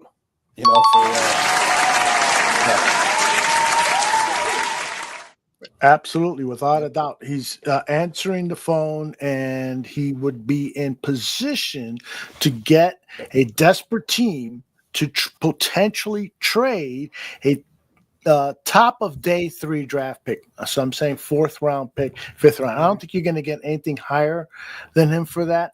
Although I did go back and look at recent left tackle trades. There's been some good value out there. Trading a left tackle during preseason or during the early part of the season is you got a team that's fucking desperate. Yes. Desperate. And Aldo, we saw this exact situation play out last year with the Minnesota Vikings. They were 5-2 at the time. Their starting all-pro left tackle got injured. They felt like they were close. They were clearly right. They were one win away from being the number 1 seed in the NFL or NFC. They needed a starting left tackle, and they traded for Cam Robinson from the Jaguars. In exchange, it was a 2026 conditional 7th. Yeah, a conditional 7th round pick in exchange for a 2026 conditional 5th. So you actually had to give up capital just to move up, and it was years in advance. So you're not going to get something insane with this situation, but he's a starting caliber player, guys. He's proven it, Braxton Jones. Yep. I agree. Now, and J2K says this season is too important to trade him away for a 4th or 5th round pick. I agree with you. But so these guys, Trapillo and Amagaji, would have to blow my fucking socks to kingdom come for me to even entertain trading Braxton Jones. But you got to listen to all offers. And if the other thing is, you guys talked about Tyson Bagent potentially being a draft. So what if you package a Braxton Jones and a Tyson Bagent? What are you looking at in return? You could potentially be looking at a rotational defensive lineman, some depth at the safety position, which we don't have any. Past this year, there's nobody under contract for a safety. So there could be a player out there that if you package a Bagent and a Braxton, perhaps you're going to get a good return. I'm speculating here, pure shit out of my ass, guys. And I can judge by your reaction that that smells like it came from your ass. Well, I was just curious, although I'm asking Grok. I said, has an NFL team ever traded an offensive lineman and quarterback in one transaction? Grok's first line is, there are no definitive records in the provided sources or general NFL history that of a trade explicitly involving both an offensive lineman and a quarterback. So it would be something that had never been happened before. My bet is that it won't. I agree with you. Don't doubt him, though, Carl. Don't. If anyone's going to doubt him, it's not me on this panel, but still, it's more about the player, not the man. I agree, man. That was perfect timing there. Don't doubt him. Let me see if I got another soundbite that I can play with you for you guys, so we could talk a little bit more football here. Rotating line. All right, so this is Ben Johnson talking about why he stopped play a number of times during these OTAs. Yeah, there's a certain way that the play needs to get communicated in the huddle. There's a certain way that the break should sound to us around us that means that we're ready for business and we're ready to get going. And if it doesn't sound that way, then we're just not going to allow the practice to go south. Fatigue is something that we're going to combat. The longer practice goes, the more fatigue guys get, and the mental toughness has to come through of still doing the little things correctly. So that's a part of it. I love it. I do love it. That is a football coach. That is a football coach. You know, I hate to bring this up. I've promised myself that I would never talk about this, but I was a flag football coach in my early 20s. All of my buddies who were similar age came to me and said, please coach our flag football team. Please coach. And so I relented and did. And that was where I started at the huddle. Sound like a football team. Fool them into thinking that this is a greatly coached team, I would tell them. And come out of there fired up and run into the line of scrimmage, and the quarterback forcefully saying these dummy signs that didn't mean shit. 1044. 1044. 1044 didn't mean shit. And so that's where this coach is starting. He's so fucking impressive, man. And I think that this guy is going to, I ran a poll today. Whose team is this? 75% of the people said, out of almost 700 votes, said this is Ben Johnson's team. Next was like 7% Caleb Williams. This really is Ben Johnson's team. This guy's got an opportunity to take this town like Mike Ditka did and make it his. You know, I'm fucking excited. I'm going to allow myself to be excited for a few hours. Look at the line of coaches we've had in between Ditka. You know, I mean, from Lovey on to Johnson, it's been just like garbage. Mm-hmm. Indeed, man. That's a long time to have not have a good coaching staff. Yep. 2006 is Zim says is the best Bears team that he's ever witnessed. Carl, what year is it for you? No, it's obviously the team that went to the Super Bowl is probably the best in my, we'll call it existence, right? It's kind of funny to expound on that, right? Ryan Pace is not responsible for the best of anything. Sorry to pile on to Zim, but just something I wrote down, right? It's best fine. defense I've ever seen, Good 2006, because I was too not interested to watch the 05. I think the 05 defense was actually better than 06. I don't know what year it was, but the year that we had Cutler, Jeffrey, Martellus Bennett, Brandon Marshall, Forte, that was the best offense we ever saw. Isn't that 2012? I'm not sure if it was 10, 12, whatever the year was. Came off with Tressman. But yeah, those it was first, it was a 6 Tressman games offense. were like amazing. No. Yeah, that was the most talented offense, probably the best offense that I've seen as a Bears fan, right? So pace didn't equate to any of that. 2018 defense, very, very good, but best team I've ever seen, definitely 06. Combine that great defense, opportunistic offense. I love Thomas Jones. What puts that over the top? Oh, a Hall of Fame returner? It's the best team I ever saw. If only they'd had a quarterback. A consistent quarterback, right? He could Well, even that's be worse fair. than Grossman. They had a quarterback He had for Caleb about 10 Williams of those in games. 06. Let me ask you guys a question regarding Rex Grossman. Was it just being unlucky in getting the injuries, or could the Bears organization have done anything more to help the kid? No, he was a head case, and that's all there was to it. Like he was as a former barroom personality used to say, he was a mental midget. You know, he could not get over certain humps, and it's why when he had hot games, it was like, holy shit, this guy's a top 10 quarterback in the league. And when he had bad games, you were like, why is this guy even in the league? And it's literally because he let those first few plays dictate his entire game. You can't win with a guy like that. And the Bears proved that you can't win with a guy like that because he had a bad game in the Super Bowl. And instead of shaking it off and moving along and getting literally 6 points that they needed to win that game, he just completely crumpled and threw 3 interceptions instead. And Zim, to your point, like you said earlier, right? Regardless of anything with Rex Grossman, if the Bears have a healthy either Mike Brown or Tommy Harris, probably win that Super Bowl. Yeah. You know, that's fair. Like, I don't know. When you consider the overall team, I think Mike Brown was more valuable. But then when you he wouldn't make that mistake that Ricky Manning did against Reggie Wayne, right? But when you put that microscope in on that game,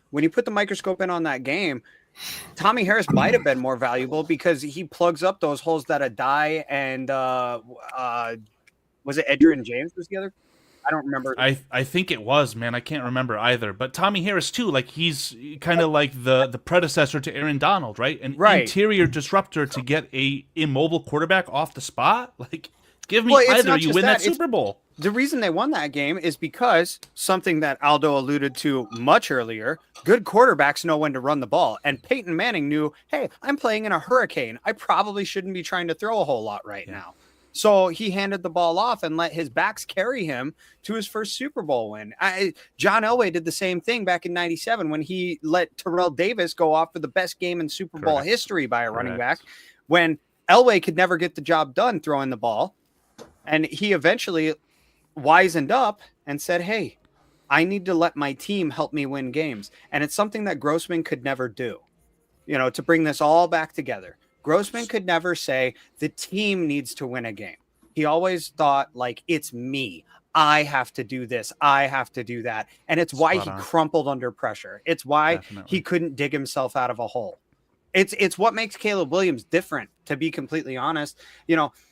Justin Fields had to play hero ball in order to win those games. And it was spectacular to watch. And it really was.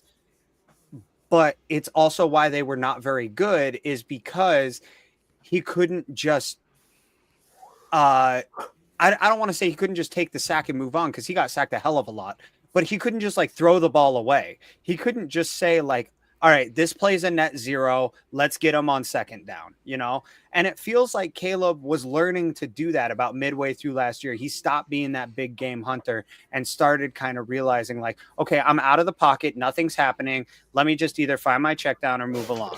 And like, I'm sorry, I'm going on a tangent again, but Bears quarterbacks, man, they've got a way of getting under my skin, and I'm just so hopeful that Caleb is finally the guy who's going to change that, I hope so too. Hey, I'm sorry I missed the last 2 minutes. I had to take a whiz, but you picked a good 2 minutes to whiz, man. I was just babbling. Come on, Tooch. You promised me to crack the whip tonight. Dan Aguirre got into a conversation with somebody who used to play for the Chicago Bears. I won't name the name because he's got a criticism here of former quarterback Cade McNown. Before I read this, Carl and Zim, what are your memories of Cade McNown? Zero. Absolute zero. I'm not even sure I was alive. I have no idea when the guy played, so. Ooh, wow. Zim? My memories of Cade McNown are that he played for the Chicago Bears. Did he play in the 2000s, guys? I believe his final season was 98. Okay, wow. I thought it was later. So he did play when I was alive. Good to know. Yeah. Okay. But my only memories of 98 are literally the Broncos Super Bowl and the Bulls championship run. And kindergarten. But by the way, Dr. Truth, Ian Wheeler has not come back yet. He is not practicing yet with the team. All right, so I'm going to read this. Tooch, you want to share any memories of Cade McNown? I mean, we had high hopes. Didn't he wear 18? Mike North wrote a song about him, or someone wrote a song about him on the score. That's right. Yeah, it was. I think it was North. And then he parked in a handicapped spot and got busted. That was like his highlight. Yes. Yeah, he was terrible. We drafted him like 8th overall or 10th overall. Yeah, he was a high first-round draft pick. So this former wide receiver of the Bears says, my first game, he says, Cade McNown was a joke. First game, I suited up, and he was on the team bus headed to Soldier Field, talking obnoxiously loud to some C-list player like he was all world. The guy threw me a terrible ball. Cade McNown threw me a terrible ball on the last play of my NFL career. I absolutely hate the guy. LOL. Isn't that a great fucking text? I'll have to ask Dan if he wants me to share the name of the player, but that is just so classic that Dan would elicit that out of a former player. Trying to think of like who was on the team back then. I was excited about Cade McNown. USC. Right. Bobby Ingram? Yeah, it was back then. Yeah. It was Musa Muhammad around that time? No, that was 05, No. 06. Okay. Yeah. A little later. All right. I'll tell you what, though, the guy had no fucking help on that team. No fucking help. But he was an asshole, and that was clear. In that San Francisco 49ers game, I want to say, my memory says it was the last game of the season. That was the game that I don't think the Bears passed the 50-yard line with McNown as the quarterback in that game. And it's also the game that, what was the name of the 49ers Eagles receiver who was controversial? Terrell Owens. Terrell Owens. He caught like 19 or 20 passes in that shit. game against the 285 yards. That's right. Yeah. Jesus, guys. I'm wondering, what have I gotten myself into ready for this team? All right, guys. You want to talk a little pop culture? Yeah, I got a few things before we go to the pop culture. First of all, the sponsor, Carl. Yeah. Endorsed by Carl, the Lawnmower 2.0. Got to pay the bills here. Yeah, Aren't John. they on to the 3.0 now? You do Brazilian Brazilian on your girlfriend with that man eater? I don't know. I don't know what Tooch does with that thing, man. Carl was getting he said he was getting a haircut, but not on his head today. No, you don't have proof on that. Hang on. I got the log. And then the Bears cornerbacks, I do not think Tyreek Stevenson will be traded because look at the matchups we got this year. Oh, yeah. Some tough wide receiver duo matchups the Bears will face this year. Man, but we're going to need every... hold on. Outside of the Vikings, the Bengals, and the Eagles, I mean, what's scary about these second wide receiver I'm not going to guys? lie. Outside of the Eagles and the Bengals, I don't find much scary. Jordan Addison's great. That's a great Addison football is player. great. Justin Jefferson He's a lot better than games. George Pickens. Addison is great about 9 games a year. That's my thing. He's kind of resumed the Adam Thielen, Stephon Diggs, Bears killer thing, man. It is what it is. He's a good player. And he's going to always show out against his college quarterback. We're seeing the top 3 receivers in the league, Jamar Chase, Justin Jefferson, CeeDee Lamb this year. A.J. Brown. No, Puka Nakua's not on there. As far as the Packers go, I'm sorry, man. You can throw 9 defensive linemen out there and still be able to defend their offense. It's more a matter of whether you can put points up on them. Well, you'll be able to defend against the pass. I don't know if you can defend against the run. Well, that's why Probably you throw 9 not. defensive tackles out there. Just put a wall up. Yeah, honestly, that sounds terrifying because they might be able to run for 400 yards. You know what I find terrifying is that Jalen Johnson is our number 1 cornerback. I like Terrifying the guy. in a good way? I like the guy, but I don't think he is a top NFL cornerback. Hard to disagree. Yeah, We got 3 two pretty thumbs good down. ones, though. Jared Verse in Philadelphia. What are you smoking, Aldo? All right, We got 3 pretty good ones, though. put up that graphic again. Where'd you have that? Please put it up again. Look at who Jalen has to confront. Justin. Now it's not fair to say he's got to deal with St. Brown because that's going to be the whole team with the way St. Brown is moved. But CeeDee Lamb, Justin Jefferson, Jamar Chase, and AJ Brown. All of Scary Terry too. Scary Terry too. Yeah, I would. All of them. I think if I had to bet on somebody having a better afternoon, it would be the receiver in those cases. Is any other team facing that good of wide receivers this season? I don't know. Yeah, the rest of the division. Sure they are. That's right, the rest of the division. But the Bears do have like the second. Some publications say second roughest schedule, and some say third, fourth, or fifth. It's been from 2 to 5 statistics to make up whatever lie you want, right? Statistically, they have the hardest opponents. Whatever, man. So, dude, that schedule is rough, man. It is. I mean, I've got them going 7-10. We can get into that if you want. In his most Aldo, I just need to bring I need to bring this to light for Aldo. Jalen Johnson has been traditionally over his career, very good against Justin Jefferson. Again, Amon-Ra is not his responsibility primarily. CeeDee Lamb's good. Do I think that team can hold up and protect their quarterback to throw it to him? I don't know about that. I'm talking about Terry McLaurin. He's just as good as Amon-Ra. But Deebo Samuel, the guy's fat. As a fat guy myself, he sucks. Jamar Chase, it's terrifying. I don't give him a rat's ass chance in Cincinnati. Packers, again, can't stop the run. Jalen Johnson, his performance when he was injured on a bad Bears team against that Eagles team against A.J. Brown, he was just fine. He'll do fine. But in Philadelphia on Friday Night Football, again, another blowout in Philadelphia there. I know a lot of people are agreeing with Carl on this, but I don't think that Jalen Johnson is a top-tier cornerback. I just don't see it. He's good, though. I'm just bringing up some He's weird good. thought. It's a weird thought.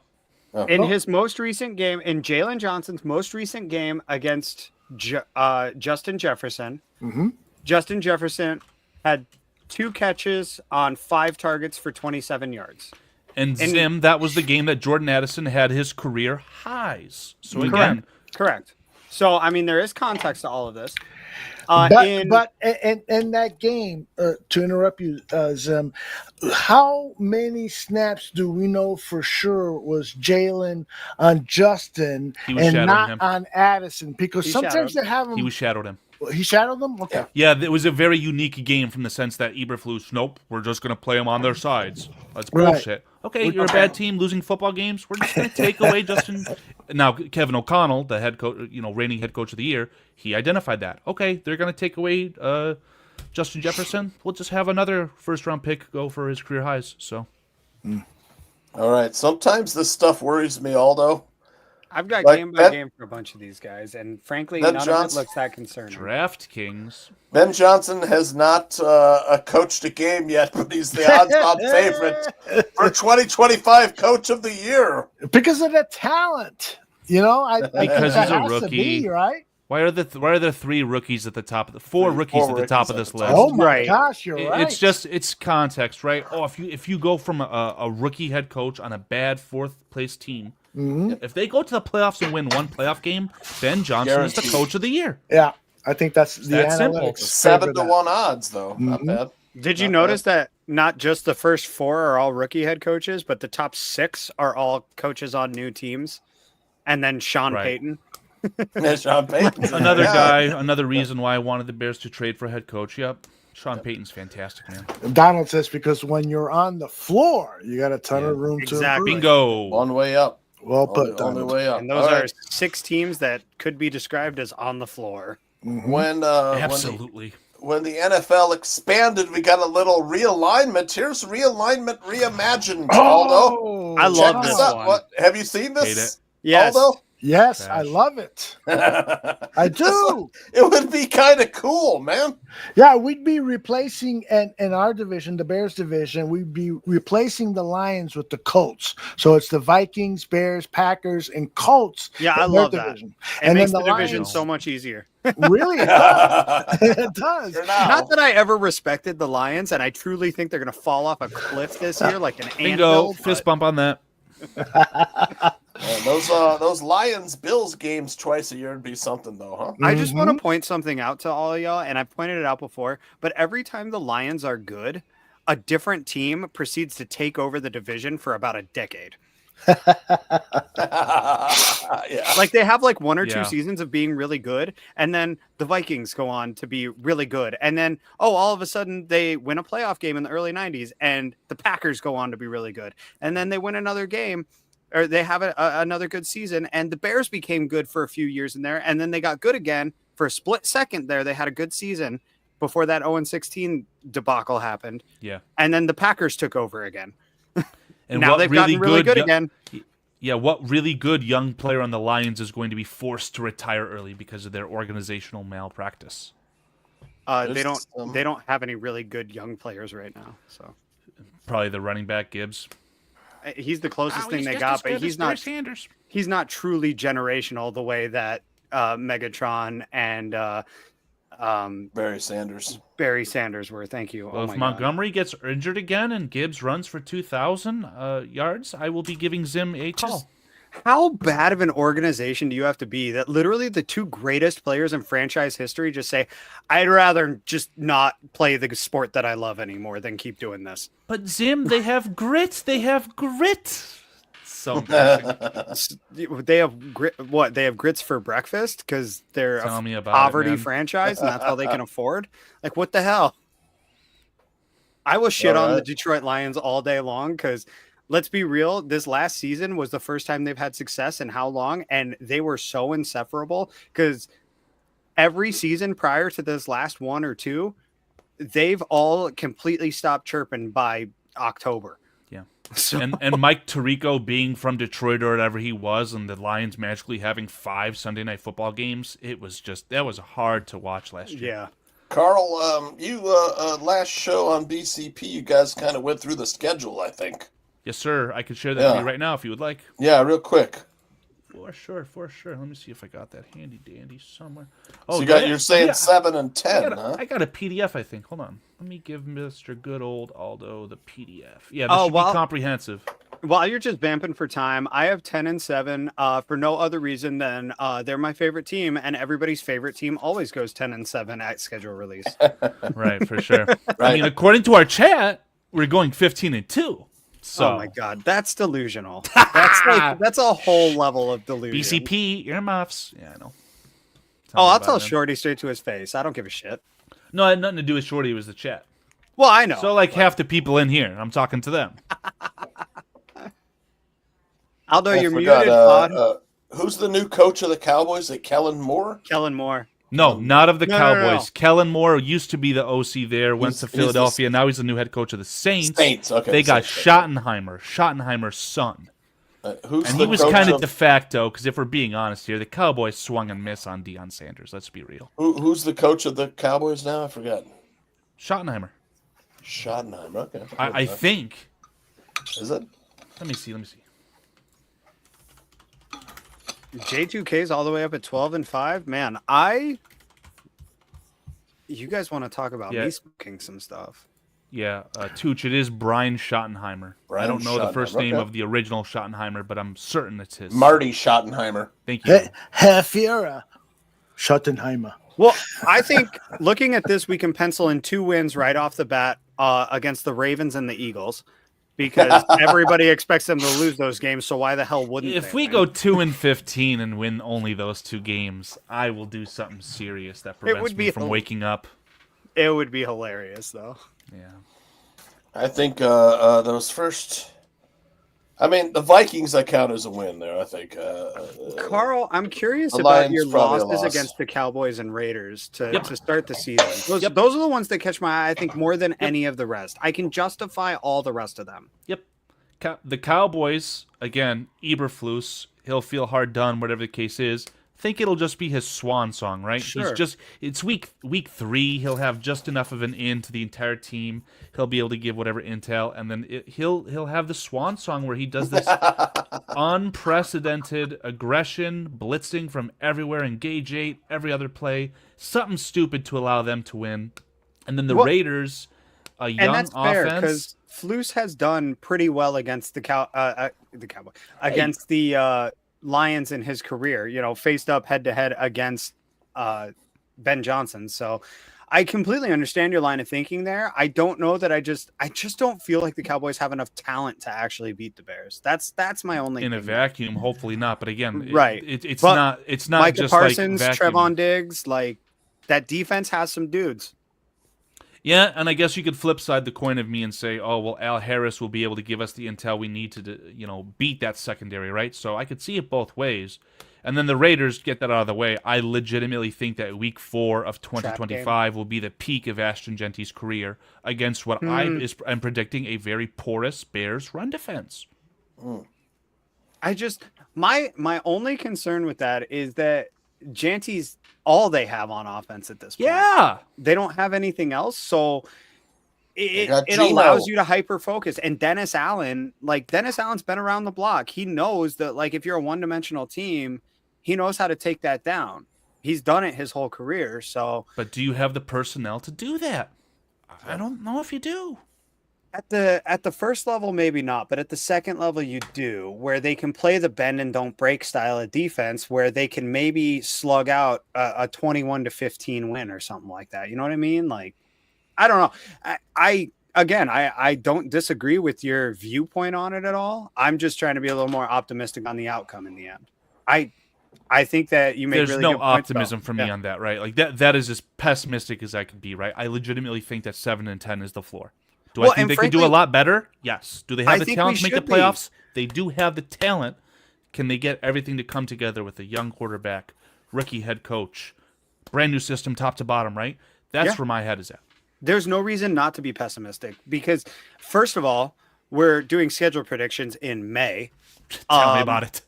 We're a little psychotic in the first place, but we do it every year the second that the schedule comes out. I mean, I can't tell you how many of Aldo's shows I've been on all these years that I've been a part of the bar room for schedule prediction shows. I've done at least 3 or 4 of them and been in the chat room for probably 3 or 4 more. So I totally understand it.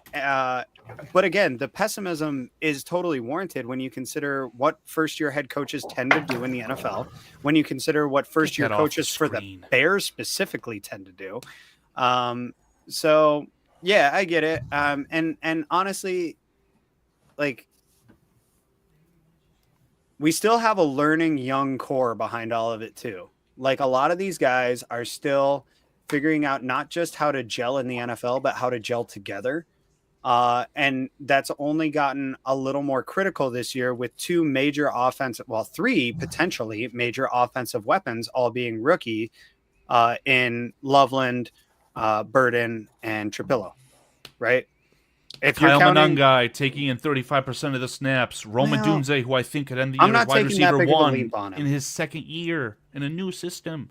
I don't see this incredible hot start, right? How many times have I seen 3-1, 4-0 predictions going into the bye week? It's everywhere. How is that warranted? Yeah, no, and that's why I say I think it's completely fair. I think it's completely warranted, and I completely understand the line of thinking on it all. I do think that they have a favorable start to the season at the very least. Not wrong. You know, coming out against a rookie quarterback in his first start, coming on the road. Was that intended for TB17, by the way? Listen, I'm tired of hearing this negativity. Put up that fucking chart again. Let's see here. Bears are going to beat this shit Monday night out of the Vikings. Yep. You know, and they're going to go to Detroit. This is the game every fucking media outlet and blogger and plogger and whatever vlogger, whatever the fuck, they're going to be talking about Ben Johnson going back to Detroit. That crowd in Detroit, you know how those Lions fans are. They're hurt. That's what I'm saying. That's their last gasp. Aldo, do you see what I have week 18? Yes, but that's the battle for 4th place in the NFC North. I believe that the difference in coaching is going to make a huge difference in the game. Right. Ben Johnson is going to outsmart and outwit and outlast Dan Campbell in that game. We're going to be 2-0. But what if Caleb Williams can't hear the calls because those fentanyl abusing fans in Detroit are going to be going rampant? It's only going to be week 2. They wouldn't have experienced that 8-game losing streak they're going to have in the middle of the season. They'll still have some false hope in week 2. Then they'll go week 3 back home against the Dallas Cowboys, and this is going to be the game, just like in 1985 when the Bears went down to Dallas and beat them 44-10, I think it was, and we knew, Johnny Santucci and I knew, because we were alive and saw it, we knew this team is going to go to the Super Bowl. They're going to fucking win. They have dethroned America's team on national TV. There wasn't national TV, but it was like 70% of the nation. They just beat the fuck out of the Cowboys. And I think that this could happen again this year, and then we go on a run. We go to Vegas and easily beat the Raiders. We take a break. We go to the Redskins or whatever the hell they're called, the Commanders, and we beat the shit out of the Redskins, by the way. The vengeance game. This is the game. That week 6 game is where we find out, like, truly, once and for all, who Ben Johnson is. Yeah, what do you think? I don't agree with that. You've got a whole week to just. I mean, we had a whole week last year and we got fucked by a Hail Mary. Every screen at Hallis Hall should have either Tyreek Stevenson or the Hail Mary playing on a loop for a week straight. I mean, that's just how you break a guy's confidence. No. That was a whole nother regime. Bullshit! You point yeah, Tyreek Stevenson, bullshit, telling him to... You say, Tyreek, this is your game. DMX. Tyreek, you got Terry this week.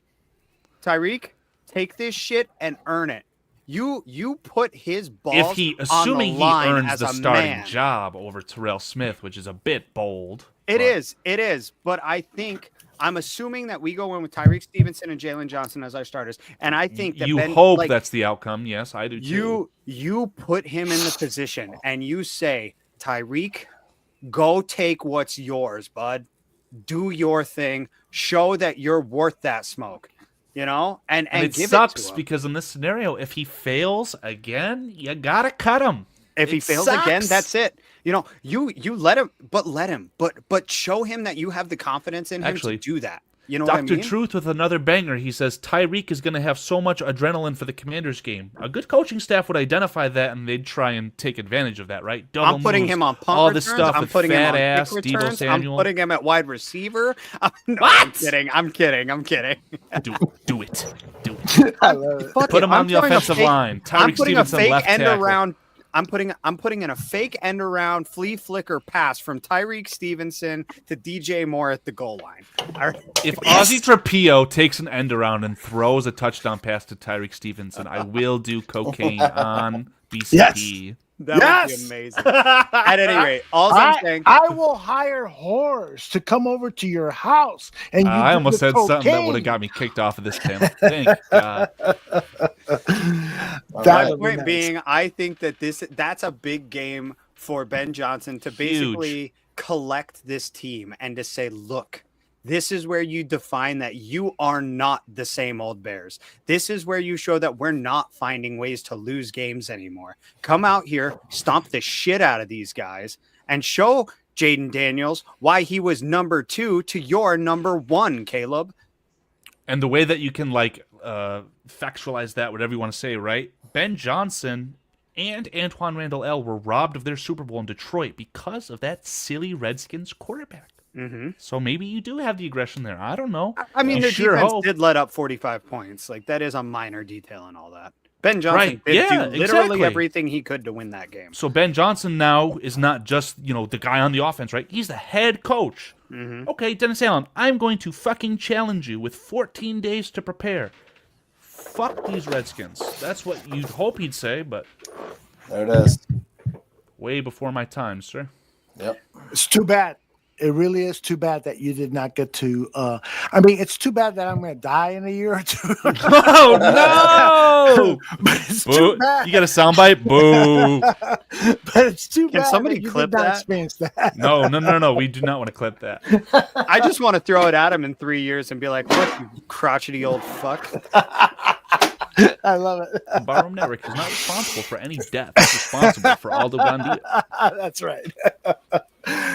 Gosh, but I love hearing you guys debate, what the season might look like. And Zim is totally Aldo, correct. we're master debaters on this show, right? We'll do it all. Yo.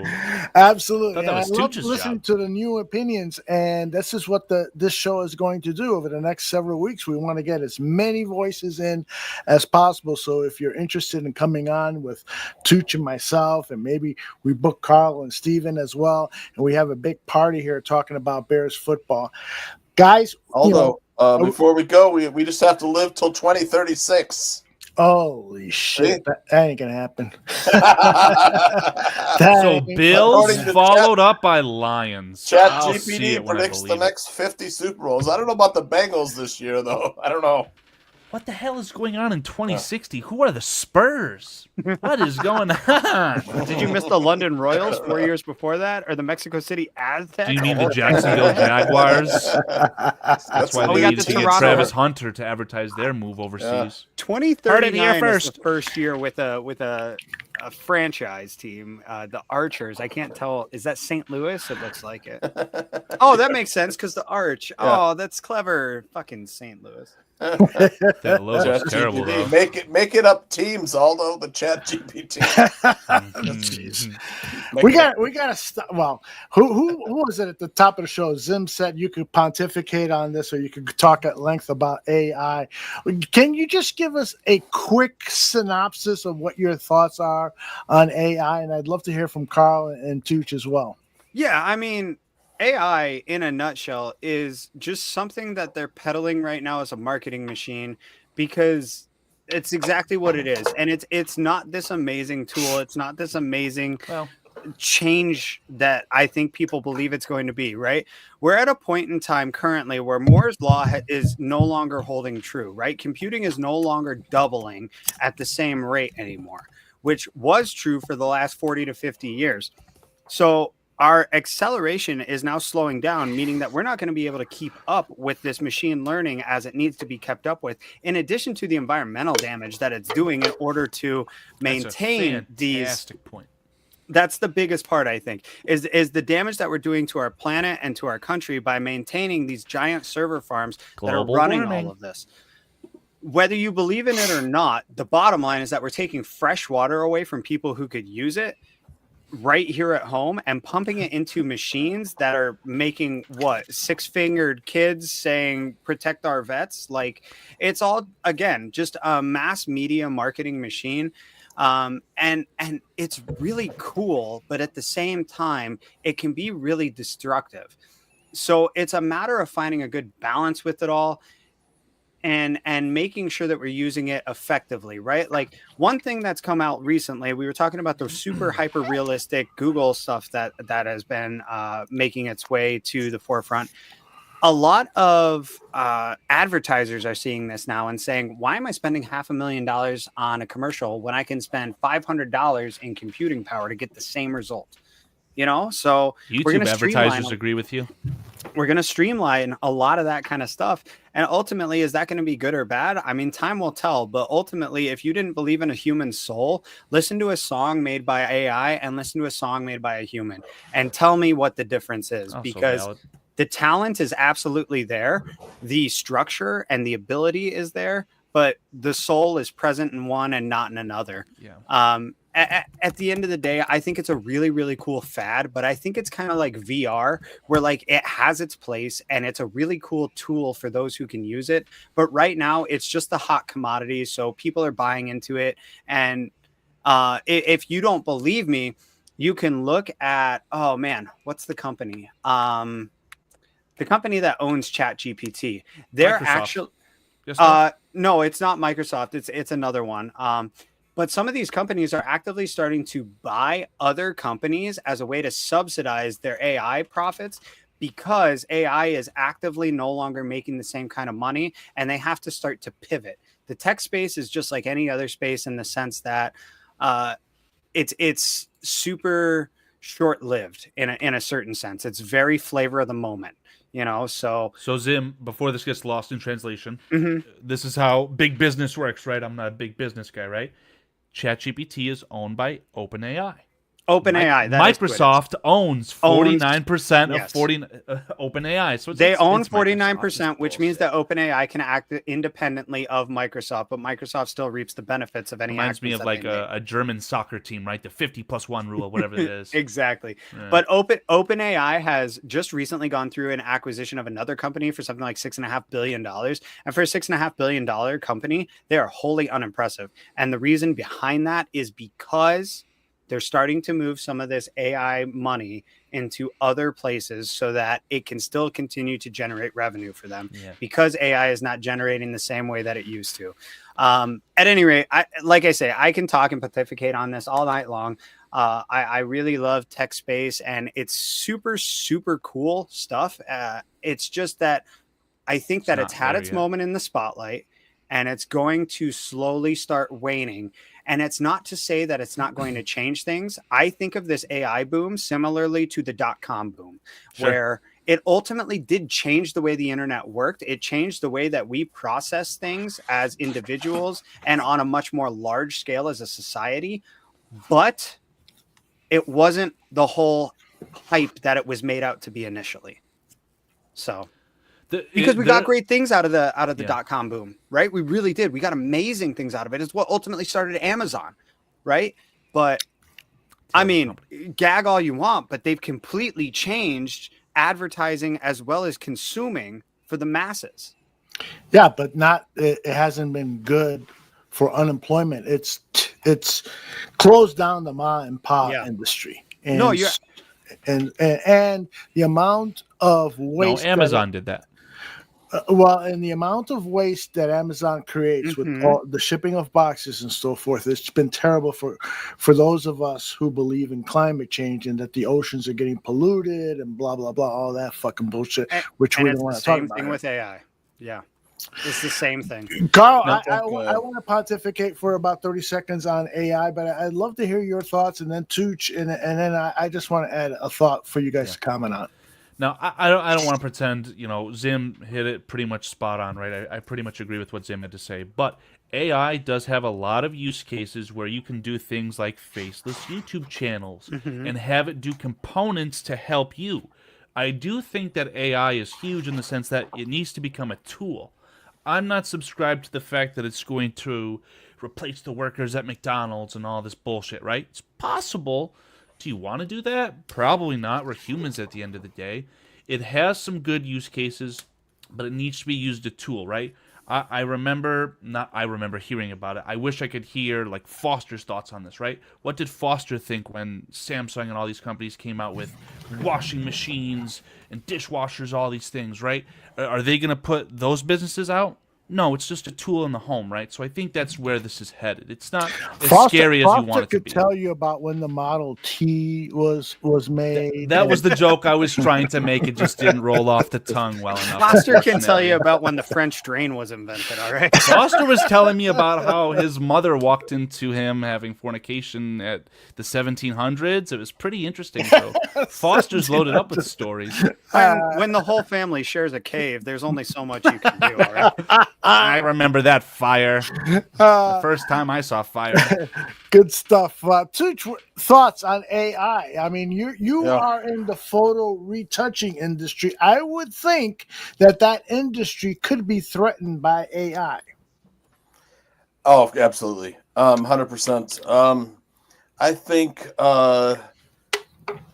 I just want to say this before anything after this. There you go. Hopefully this protects me from anything I say after. From here out. Many will say that's Ben Johnson, by the way. You ever notice the teeth on the Terminator there? I mean, they look like they're, like human teeth. Yeah, like my teeth. I've smoked a few bongs over the years. What the? My thoughts on AI. The main thought that worries me is that I don't think there's any way that we as human beings can control it ultimately. I think I have this feeling that AI could kill us all because finally humans are fucking dicks. You basically are saying what I was going to say. Go ahead, please. Yeah, I mean, and I don't think there's any way we could put in safeguards like iRobot where they have a prime directive.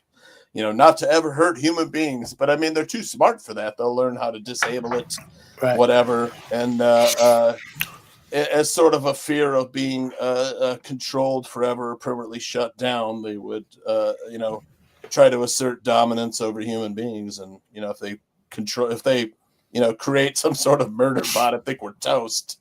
But, and I think proliferation of AI or robots, I think it's coming sooner than we expect. Yeah, Tooch, are you from China, by the way? I'm just kidding. I agree with Tooch. The thing is, I've worked in corporate America, and I've gotten to certain levels of corporations where I've had interactions with corporate presidents, CEOs, chairmen of the boards, and so forth. Have a pretty good idea on how they think, and those guys who are at the very, very top are money driven. They don't give a shit about people. They have no economic patriotism whatsoever. Their only lord is the stock market because primarily 80% of their salaries come from stock options. So the higher the stock goes up, the more money you get. And what happens? You get a lot of people buying stocks for these companies because it's the hot thing, and I'll make some money and get out of my... Pelosi? Yeah, Nancy Pelosi, liberal Democrats, moderate Democrats, and on the other side of the aisle, Republicans too. They've all engaged in this profiteering off of the stock market, and that's what corporations are going to do with AI, and they won't give a shit about how it impacts Tooch, his family, his beautiful wife, and his daughters and so forth. They won't give a shit about Zim, and even Karl Marx. They won't give a shit about you.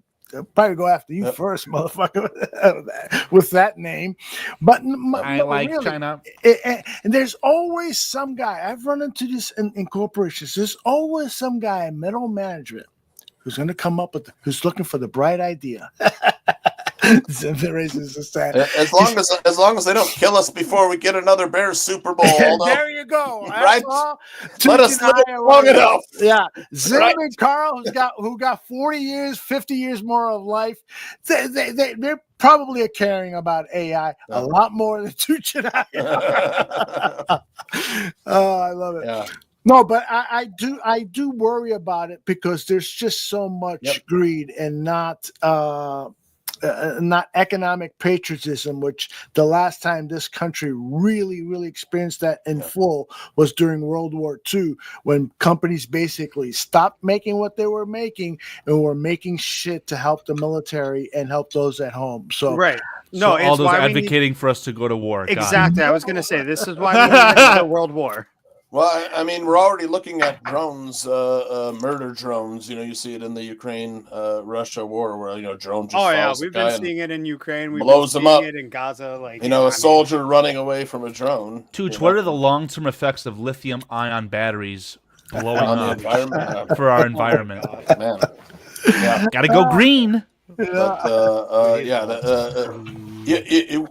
I heard someone say recently, I forget who it was. That said that pretty soon we won't be able to fly commercially because of the power of drones. They may just take down the random commercial flight, so people will stop flying. Recently, that's a real possibility. That's frightening. I had to gather all the lithium-ion batteries to my reach. Oh my God! No, just an act of terrorism by a crazy. That's what I was about to say. Like an act of terrorism at any Yeah. sort of scale like that is going to result in a world war. So I sure as hell hope that's not even an option. Well, I mean, my thing is like an AI or robotic drone with an explosive device could take out a commercial jetliner. That's an act of terrorism by the definition. Right, but I mean, it will be so easy that even like a person or a small group of people could do it to make some sort of statement. And how easy would it be for Orange Man and his, fit of rage to use his little hands and hit that red button? So this is my Pokemon card collection. This is a magic. Wait a second. Magic Carp. and over here, I've actually got cards all the way from back in my childhood somewhere in here. Because this is a much more pleasant conversation to have right now. But can I say one thing, please, about this topic is that I think that one of the things that Congress should consider, if they could get together on this, is figure out a way to... He's got his magic cards. I love it. Did not hesitate. Limit AI, Aldo. Limit AI, because basically what AI is doing in terms of the information stage is they're taking information from other sources and regurgitating it, right? Well, and they're doing it for profit. So they are basically, AI companies are stealing the work of others and profiting from it. That's the key thing towards containing AI. Now, for those of you watching on our audio podcast, Karl Marx, the famous... I like CCP. The famous political theorist, was holding a bunch of cards. Now, for guys like Tooch, I don't think Tooch knows what the fuck you guys are doing, and I know even less. Magic the Gathering, is that? I know some people play that. What is that? Now here, step out of your comfort zone. That was a card game called Magic the Gathering that had a set that was reflective on Lord of the Rings, like a Worlds Collide, like total the pinnacle of being a nerd, if you will. Nice. Yeah, no, as there's far a as myself, place here with in Des Moines that has a Electrode. It's like one of those hobby shops, but they have like a full-on like game room for people to play Magic the Gathering or whatever they're going to play, like fancy here in West Des Moines. Yeah, there's definitely a bunch of places around me that do that. There's a Magic the Gathering. It's called a pre-release event. So before the set's officially released, you open up a pack of cards, you build a deck out of it, and you play against each other. I was in a room that had like 60 people. Sam, could you hold one of those cards up to the camera there, your high definition camera, which just looks beautiful? And because I'm interested in seeing the artwork, because for me, I would never even consider being a collector of this stuff. Because you aren't a man of culture. It was popular. No, to finish the sentence, if the artwork wasn't like superb, you know what I'm saying? Like so that's what's interesting about some of these. It's like this is from some of the first sets of Pokemon cards, right? Okay, focus for us. Hide it behind my face, and it should focus. Yeah, it's looking for its focal. Oh, you got it. And you can see these are like Windows 98 graphics. That is cool. But this was also created in literally 1998. This card was 1999. This card was printed. So now let's see that Magic card. Now, on the other hand, some of the newer cards are getting really interesting, and their value. Put up Tony Moy's comment. It's through the roof because of it. They're fighting in Costco, man. Oh, great shot! That's fucking badass. Yeah, I'm buying that. I'm buying that. They've gotten more complex as time has gone on. Like this whole front page of my binder is all artworks like that are all kind of the more fun ones to show off, so that when I'm at a trade night and like people want to look through, like all the interesting stuff's up front. But at any rate, like Zim, have you ever pulled a God pack? I've not. In Pokemon TCG Pocket on my phone, I have, but not in real life. I've stopped collecting. Generally, like so, I've stopped collecting 3 times now in my life. The first one is because I thought that e-reader cards were too gimmicky. The second time was because 2020 COVID hit and cards skyrocketed in value, and it was not fun to try to compete for cards at that point in time. I collect for fun. I'm not in it to make a progress. Well, it stopped for a little while for a few years, and now we're back. So I've stopped collecting again as of about a year ago because it's just gotten too expensive and too competitive, and I'm in it to have fun and to collect and to find cards that I think are cool and hold on to them, and not to spend $800 on a single card.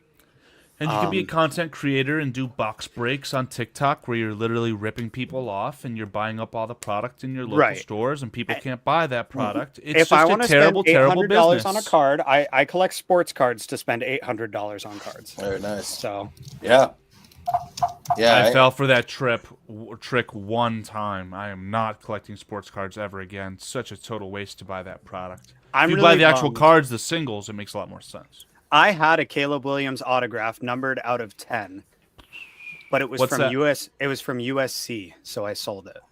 Ooh, okay. I was really bummed when the Bears wound up in a position to draft him. That sucks.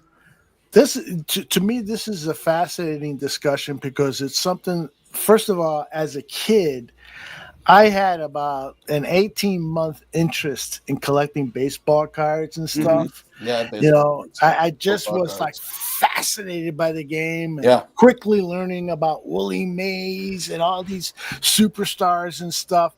But what are we doing here? Okay, there you go. It's Jake Burger. It's National Burger Day, so I was grabbing. Did Burger homer today? Did he? I don't think so. Huh? Damn. Does he still play for the Rays? I don't even know where he's at. He's on the Rangers.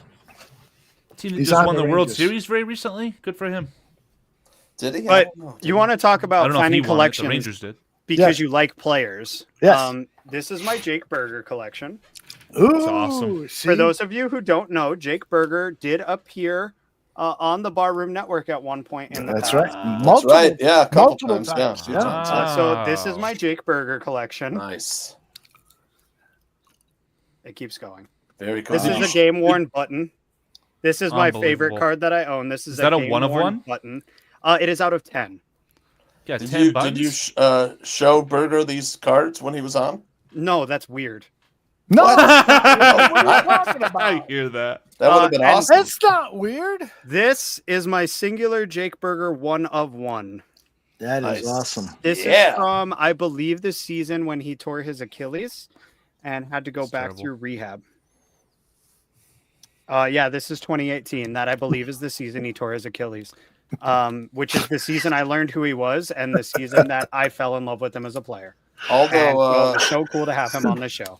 Aldo, do you remember wacky packages? No, I don't. No? Okay. What was that? It was like cards that you could collect, or they were stickers actually, but they were they would take like products like food or cigarettes, and they would like change the name to something silly, and the artwork was fucking. My really kid still creepy. collects those. Yeah. Oh, that's. I had a whole bunch of them, man. I don't know where they are, man. I used to have a bunch of those wacky packages. I used to collect those. I was waiting for that. Star Wars cards. Staring. Fuck your fist. Steve staring. Fuck your fist. I want to make fuck your fist trend.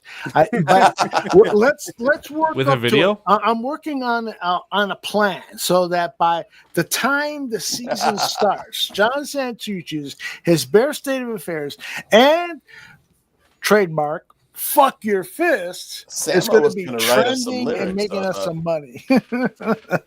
I love it. All right, guys, let's talk a little bit about pop culture, and then we'll pull the plug on this one. I got to tell you, it was last night I stayed up and did a binge on Pee Wee Herman, the documentary that's on HBO, part 1, part 2. That's about 3 hours worth of stuff. Wow. Paul Rubens. He did an interview about 24 months ago with a documentarian. He knew he was dying of cancer, although nobody in the film crew knew about it. But he wanted to share his final words about his life, his homosexuality, how he's rode to the top and so forth. It's a pretty solid documentary, but if you do more research into his life, you know that there was some other really weird stuff about his business habits and how Paul Rubens fucked a lot of people, and that's just kind of glossed over in the documentary. So it's really not a documentary. It's more of an editorial. It's more of an essay from Paul Rubens with the assistance of this director who pretends to be a third party or objective in the whole situation, but he's placating to Paul Rubens because of his time and the fact that the guy was dying and so forth, and they want to portray him in a good light. But it is fascinating from that standpoint. It probably, though, could have been a 2-hour documentary as opposed to a 3 or 4 hour documentary. I forgot what station it's on, or I think is it Netflix? I want to say it was on HBO Prime or HBO Max, or one of those. But I'll look it up. Next, either June 2nd or June 9th. We had this in People Magazine. Oh, you did. So I think it's June 2nd issue, which is next week. You'll see that the story in People Magazine on this documentary and on Paul Rubens. So you can look for that on your newsstand. You can see what Aldo's talking about too. I think there's some brief, snippets from. I don't know whether people interviewed him a while back or what. Yeah, they say in the documentary that the interviews occurred in 2023, and at the time the filmmakers were unaware that Paul Rubens was trying to hide his cancer analysis. He was getting cancer treatment. Is basically the documentary is called Pee Wee as Himself, explores his life and career, including the creation and impact of the Pee Wee Herman persona. It's very, very, very, very interesting how he developed that persona and how it really paid off for him. Yeah, I saw it. I flipped through it and I was like, "Oh, this looks interesting." Threw it in my queue. Yeah, it's on HBO. It's HBO. Okay. Yeah. Guys, Zim. You guys still watch TV, or is it more just these fucking reels where you jerking off to girls bouncing their titties up and down? Where can I find that? I can't get off those reels. I know. fucking took one look at a girl dancing to fucking, never gonna give you up, and her titties were bouncing, and now the algorithm is just sending me titty videos. Nice. It's crazy. I guess now we know why Carl went and got a haircut. I don't know what you're talking about. I don't see this stuff on my TikTok feed because I'm in China, right? CCP till I die. I don't see none of them. I'm telling you, it's crazy. It's crazy. So, what have you guys seen and want to tell us stay away from or take a look at this? I don't watch a lot of TV, I'll be very honest with you guys. Good for you. The one series that I saw recently that I binged with my girlfriend was just White Lotus. I'm sure it's a very popular show that you guys have all seen before, but very, very good. All 3 seasons, fantastic in my opinion. Loved it. Yeah. Mike White is the writer, director, creator of that White Lotus universe, because there's been 3 seasons and it is a universe. It's a world that he has created that is really fucking fascinating. By the way, he's a big fan of the show Survivor, and so am I. And he was a participant in the reality game show one season, and he's coming back for the 50th season of Survivor. It hasn't been on the air for 50 years, but it's a 50th iteration of it. And it's just fascinating because I read this article of how he has taken so many of the Survivor reality show concepts and inherited them in his storytelling of White Lotus. And the guy is, to me, one of the most fascinating creators out there. What do you got, Tooch? What have you seen? Well, I watched the Guy Ritchie movie Fountain of Youth with John Krasinski and Natalie Portman, and it was okay. I mean, the ending was kind of lame, but the ride to get there was pretty good. It's kind of like a National Treasure or Indiana Jones type. That kind of story, hunting for some kind of mythical folklore. In this case, the Fountain of Youth. Takes them across the globe on some adventures. Natalie Portman's his sister. It's cheeky, and it has some Guy Ritchie action stunts and stuff like that, and it was all right. I want to do a feature on our show, Tooch, where every week we talk about an actress like Natalie Portman, or who was Roller Girl in Pulp Fiction. You remember her? Beautiful fucking tits. That should help. Heather Graham. Heather Graham. Yeah. She was in The Hangover. Yeah, and I just saw a more recent independent film that she did, and I started doing research on her. This woman is a great fucking actress. She's worked with the most innovative and creative directors.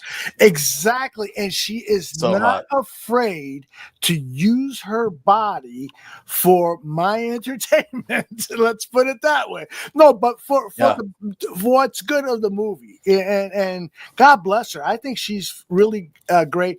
But regarding Natalie Portman, she started off hot, and then about the time she did that fucking Star Wars movie, all of a sudden she is not on anything that I have a fucking remote interest in watching. Natalie Portman, to me, passed away in 1999 or something. I don't know. Do you guys feel the same way about Natalie Portman that I do? She's all right. She's all right, exactly. I thought she was going to be a dynamite mega movie star, but hasn't happened. She was all right in Annihilation. Did you ever see Annihilation? No. What was that about? Do you remember? It's based on the novel by Jeff Vandermeer, and it's got Oscar Isaac in it as well. And Oscar Isaac plays a soldier that comes back from a mission where everyone thought he was dead into this place where, like, the Earth had shifted its reality, and all these, like another dimension, it's this weird, like, things mutating and overgrowing and blending together, and like in The Thing or whatever. It's kind of like it's kind of like a supernatural science fiction horror movie. And she leads an expedition in there to, they called it the Southern Reach or something like that. Goes in there, and a bunch of weird things happen in there, loss of time, weird creatures and stuff. But pretty good movie, but her acting was pretty good in that as well. But I mean, I can't think of anything else that I liked her in. She was in Black Swan, which was Black Swan. That was an another incredibly popular and well-regarded movie. That is I can't say that I've ever seen it, but no, you're right. Natalie Portman in Black Swan. That's a fucking work of art. I forgot about that. Yep. Yeah. That was also 15 years ago at this point. Yeah, right. But it did win an Oscar. Her performance was great, and I believe she won an Oscar for that movie. Yeah, yeah. I think you're right. And that director for that movie, I forgot his name. Is it Darren Aronofsky? There it is. This motherfucker makes some interesting movies. I mean, he's got Jennifer Connelly taking a fucking stick up her ass. I think it's Netflix has the Tom Segura series Bad Thoughts. Do you have a trailer for that? There was the trailer. I haven't watched it yet, but the trailer was really interesting. Although the first episode was hilarious. I cannot say that the rest. Bad Thoughts. Bad Thoughts on Netflix. Oh, the first one with the coffee shop or whatever. The Starbucks. Yeah. I was like, his eye was fluttering and shit. The longer it went on, I could not get behind it. I haven't watched it yet, but it might be like my recommendations. It might be like I Think You Should Leave Now, the Tim Robinson show. Yeah, where it kind of has its peaks and its valleys, and you kind of have to get through some of the sketches to get to the good one. You know, like Saturday Night Live, where some of the sketches are just pure gold, and others you're like, why did I just waste my life watching that? So, and let's see. I have that trailer, so let's take a look. You at have it. it? It's Bad Thoughts, right? Yeah. Mm-hmm. Okay. Agent 6, don't get yourself killed. It's a job. I only have one rule. No women, no children.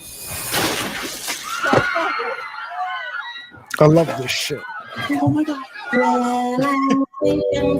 neighborhood I grew up in. He lost his mojo, so he decided to kidnap his fans, force him to live in a poor people town. Hear the deepest, darkest traumas, so I could put it into hit songs. My mother died in 9/11. Woo! I like that. Get this starving bitch a shrimp. Large iced coffee and just a splash of whole milk. Next. Could you just remake this with less milk? Less milk? I'm a professional barista. I know what a fucking splash is. Think of this as a conversation to get to the truth. What amount to me, big boy? I want to get to the real stuff. He's clearly using that headset for virtual reality porn. I have severe carpal tunnel. Slick stuff. You're a terrible person. Raw stuff.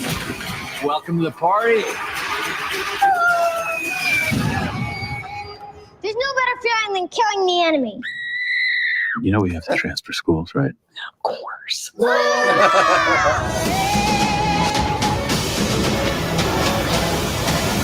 I am exhausted. You killed 3 people. I know. Well, now you guys do it. That's great. So that was recommended to me. I was like, I gotta check this out, but I haven't had time. I was gone all last weekend, but I'm putting that in the top of the list. If you guys have not watched, I Think You Should Leave Now with Tim Robinson, it is very much in the same vein. Tim Robinson's a little bit more, a little more slapstick, I would say, and Tom Segura has a little bit more high production value. But overall, the feel of the show and the kind of comedy performed are very, very similar. Very cool. Hey, Carl, I'm going to put you in the spotlight here since you're not participating in movies because, of course, you refuse to engage in capitalistic type entertainment. That's right. I hate the West, Aldo. I hate the West. So tell us a little bit about, if we were to search your porn history, is it like, stepdaughter, there is no history. kind History's of stuff. immediately cleared. Yeah. Okay. You'll never know. You'll never know. No hentai like Zim. No, hell no. Fuck that shit. No, thank But you. if you were to go on one of these adults-only websites, what would be the category you would be searching? Almost okay. Not gonna make a comment on anyone that Aldo may be in a romantic relationship with. I don't know, man. You'll have to figure that out another day. That's a really weird way of saying BBC. Hey, yo! Aldo, the other day, an older movie passed by that I had never heard of before. Okay. It was called The Passage with Anthony Quinn and James Mason. You know this one? And he's a boss, a Spanish farmer that's helping. James Mason is being pursued by a psychotic Nazi played by Malcolm McDowell. Oh, you know no, I have not. No, I know. I never saw it either. I was watching, but it was so late at night, I fell asleep. I got to go back. Is it by, like a European director that, those are the 1977, I think.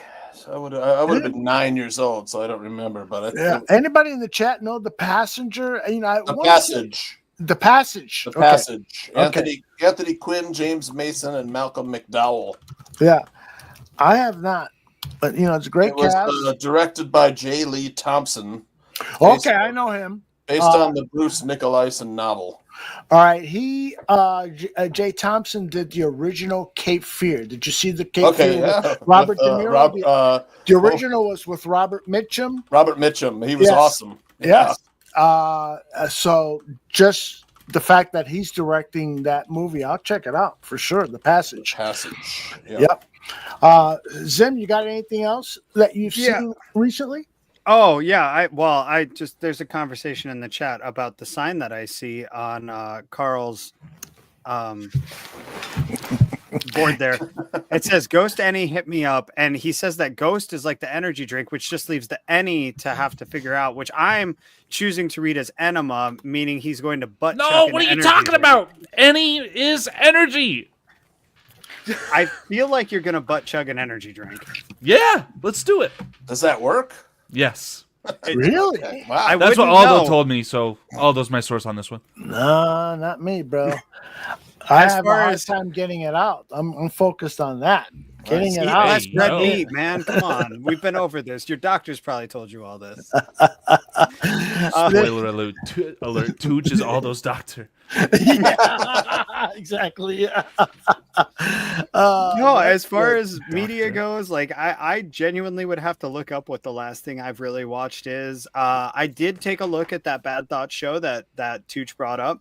Yeah. Like I said, the first couple episodes were very enjoyable, and I feel like it kind of fell off pretty quickly. But I felt the same way about I Think You Should Leave by Tim Robinson. And while the second season was lackluster, the third season has kind of become a cultural standpoint. In fact, it's actually the most recent thing I've watched on my Netflix because it's enjoyable to me. I know this was a while ago, but the latest season of Black Mirror I found very disturbing. Really? Yeah. The show has gone.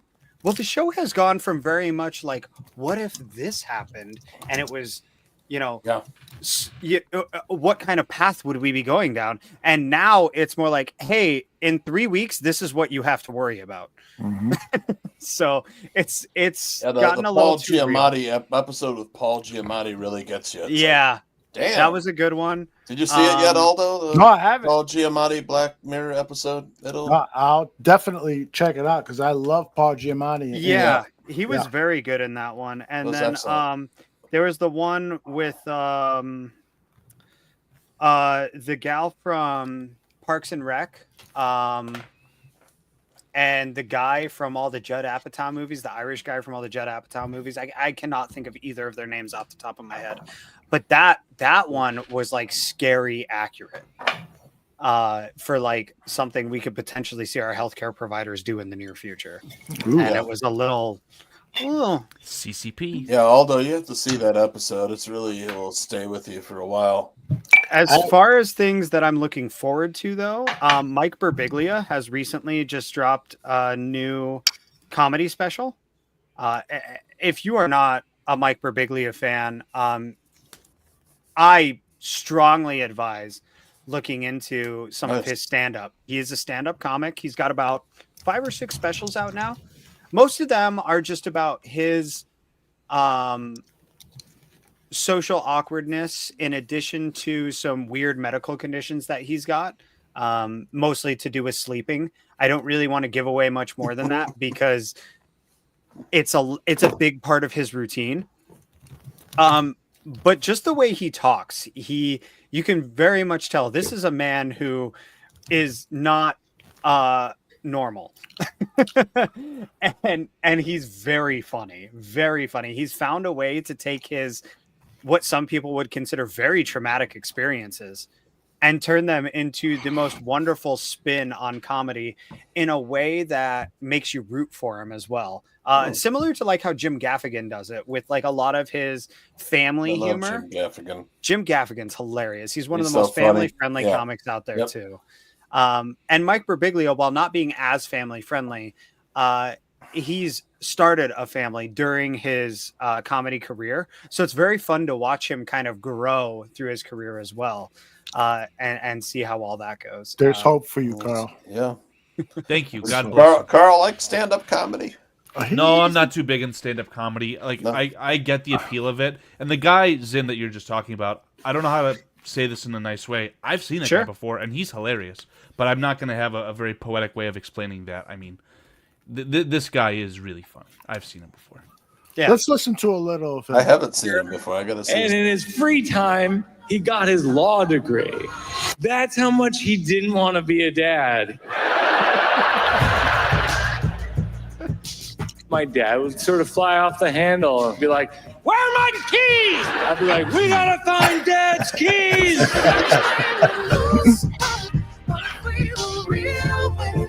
A few months ago, Jenny had made me pancake.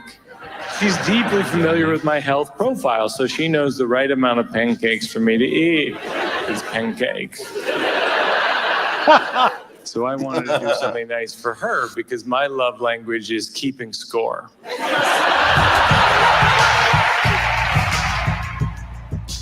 Bill Cosby. That looks good, man. Yeah. So you say that. So that just came out. That one. Yeah. Yeah. 2 days ago. So he has some kind of a handicap. You said. I wouldn't necessarily consider it a handicap. He has a sleep condition. Oh, okay. So it doesn't really affect his day-to-day life. It just affects his night-to-night life. And he literally goes through that. I don't remember if it's 3rd special or 4th special that he's got, but one of his specials, he really like goes into detail of all the steps he has to go through to like sleep because of the condition. And the condition, again, it's part of the routine. So I don't want to get too deep into it because he makes a lot of good jokes about it. And like he has a very good take on life. Mm-hmm. So a bunch of Bears players went to see that Sinners movie together. I don't know if you saw that. Yeah, I've heard a lot of talk about that. That's the Michael B. Jordan movie. Mm-hmm. I have not seen it. You guys planning on checking out? I would like to see it, yeah. Carl, you don't go to the movies either? What kind of a fucking communist are you? Yeah, I know. Tell me about it. I feel so bad I can't contribute to this conversation. It's expensive to go to the movies, you know? I know. Not a movie buff. I'm waiting to see that Tom Cruise, the second half of Mission Impossible 7 or 8. This will be Mission Impossible 8. I can't wait to see it in IMAX. Absolutely. But I was going to say, even a good communist knows that you just hang out by the rear exit, and when people are leaving the movie, taking the exit closest to the parking lot, that's when you sneak in, baby. And says a man with experience. My God. Oh yeah, you never snuck in and sat the whole day 8 hours. Oh, sneaking into the movies. No, absolutely, you could do that. Yeah, you could chain them. You could spend the whole day at the movie theater. Absolutely. I've done TED speeches about that very thing. All right, I want to share with you guys. Jesus I can't wait to shit from sneaking into movie theaters to the mayor of Burlington Park. The only thing I could add to this conversation, guys, have you seen the antics that are happening with the Minecraft movie? This is a little bit old, outdated. It's like the Rocky Horror Picture Show. Well, something happens where, like, there's a line in it, right? And it was all through social media. Chicken jockey. Something happens in the movie. Everyone stands up, throws their popcorn. It's crazy. Okay. I've never saw anything like that in a movie. A chicken jockey is extremely rare. Okay, so a shiny Pokemon, for example, is a 1 in 8,000 chance, and a chicken jockey is actually like a 1 in 64,000 chance to see. So for the fact of it to be so rare that it actually shows up in the movie, it's exciting. But what we're talking about is kids like literally bringing in like fully loaded hot dogs and throwing them at each other, just the most insane, nefarious stuff. I've never seen anything like that in a movie. This is stuff that we only saw on children's sitcoms in the early 2000s, like happening in real life. These kids were brought up on iCarly and they think it's real life now. I know. Crazy Steve, what have you done to this world? Rocky Horror Picture Show. There were a lot of midnight. Did you ever go, Aldo? I never went. No. What? Yeah. No, I didn't either. You guys have never been to the Rocky Horror Picture Show live, really? I peeked into one time. I was like, "This is too intense for me." It's honestly, it's hilarious. It is a great time, and if you just go and like don't take yourself seriously, it's so much fun because nobody there. Think about the kind of people that are gonna go to that show. They're not gonna judge you. Of all people, you are the last ones they're going to judge because you're at that performance with them. And like, honestly, it's a great time. You could go tomorrow. You could go this weekend. I guarantee you. You guys, well, Tooch, you're in Iowa. You might not have one as easily accessible. You gotta go about 600 miles to find a theater playing with Rocky Horror. But Aldo, I mean, you're in the Chicagoland area. You look it up. Right. I guarantee you can find one on Saturday at midnight. Yeah.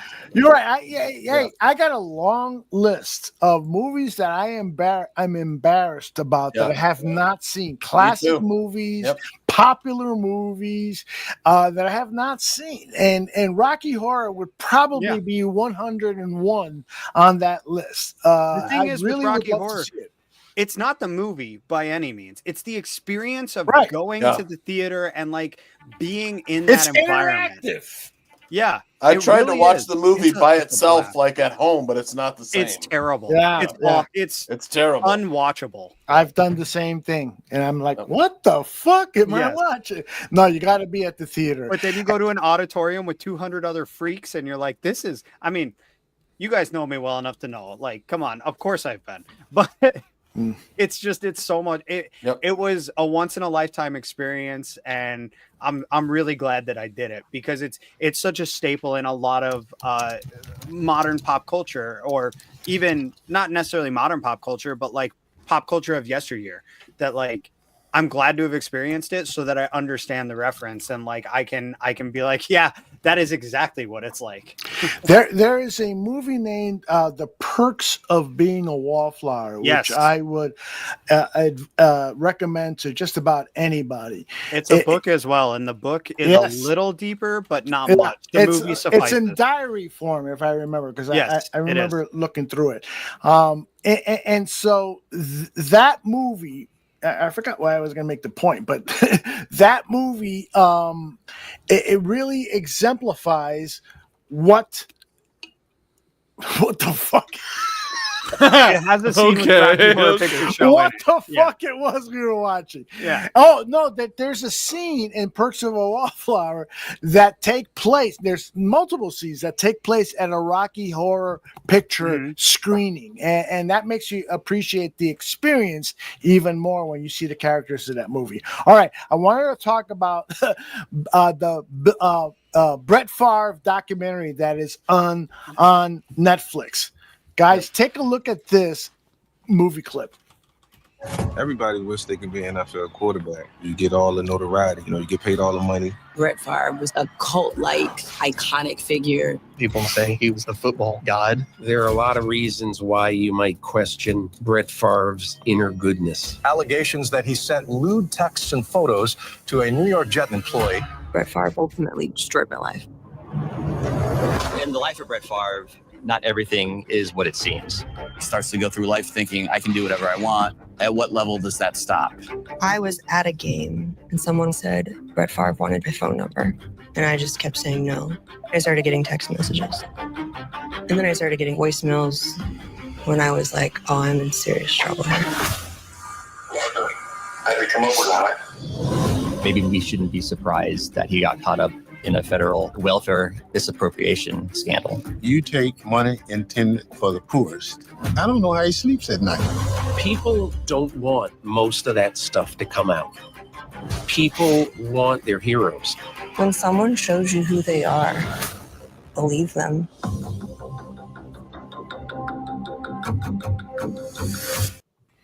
Pretty cool looking, Packers and hiring scumbag quarterbacks. Scumbags, selfish pieces of shit. Yeah.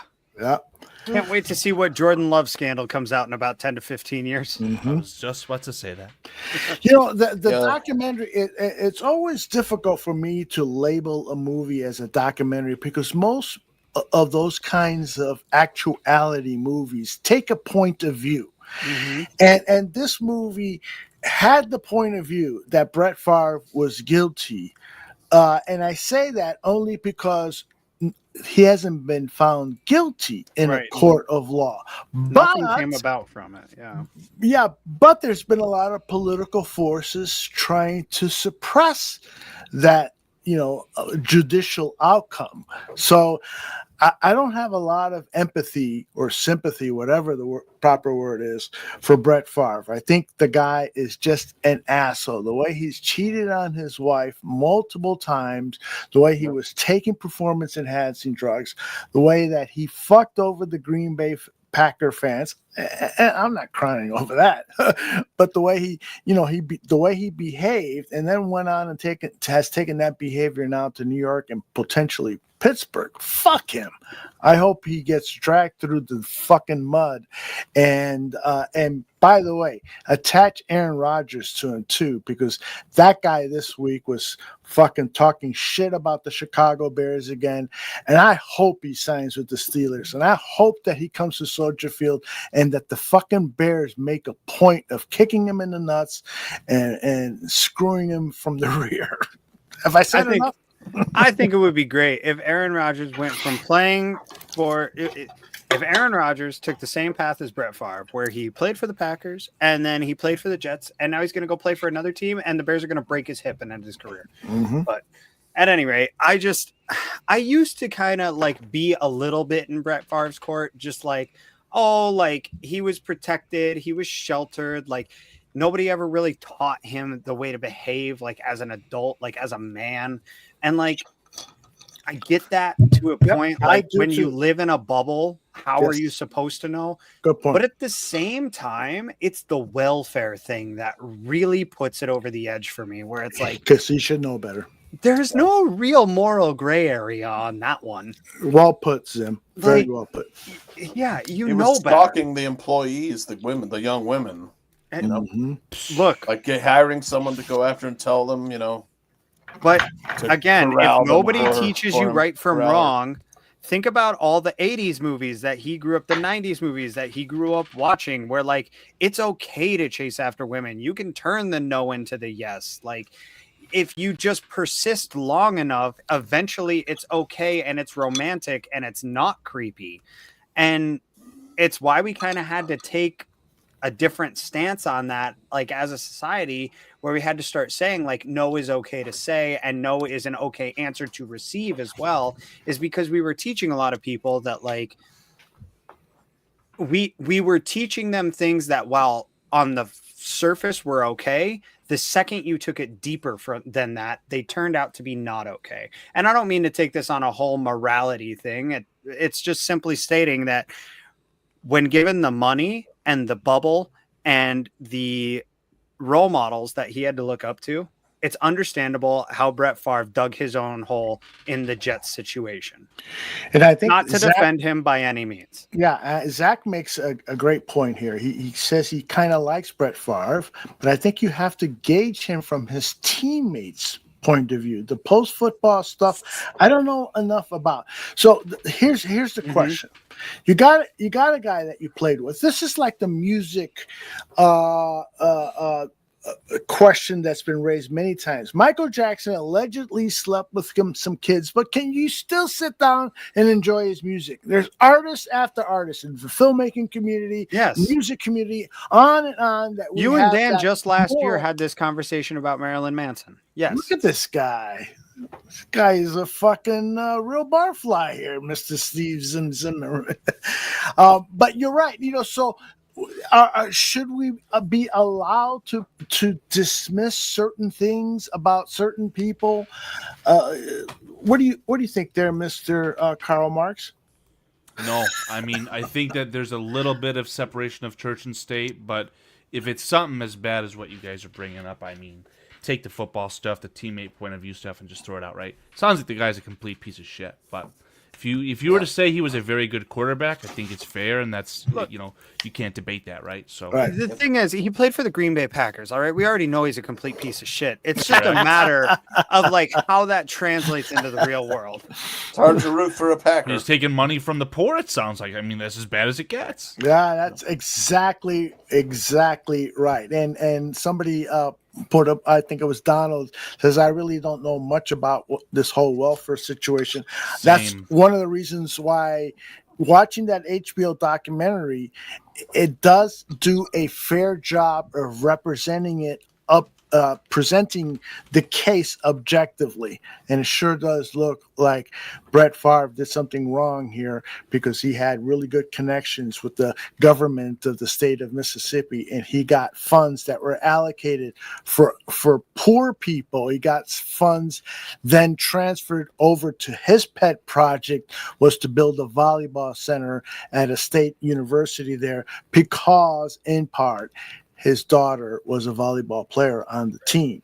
He was trying to exploit a loophole, and he got caught red-handed. Yes, is ultimately what happened. And it's frustrating because it's just another example of somebody in a position of power, whether it's a legitimate position or not, like somebody who thinks that they're above the law, though. And I don't mean to make this, I don't want anybody to take this in any context that it's not meant to be in. It's simply, we've seen it in every society that's ever existed, all the way from Nero all the way to now.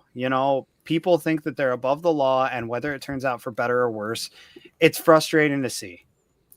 And Zim, I can't agree with you more. And it sort of reminds me a little bit of the Sammy Sosa thing. Sure. I loved Sammy Sosa. He re-energized my love for baseball, that McGuire-Sosa season, and watching those playoff games where he was hitting, home runs that were fucking going across the street. I was in awe of the guy. Then when I learned, that he was doing performance enhancement drugs, I was a little less impressed by the whole thing. I was a little dour about it. But then when he testified in front of Congress, and he was, me no understand English. Mm-hmm. What the fuck are you talking about? You've done 1,000 interviews in English with the Chicago and Texas media. You think you're really fucking going to fool anybody into thinking that you don't understand what was being asked of you by Congress? You should have just said, yes, I took performance enhancing drugs, and that's it. I'm not going to name names. I did it, and that's it. And then walk the fuck out.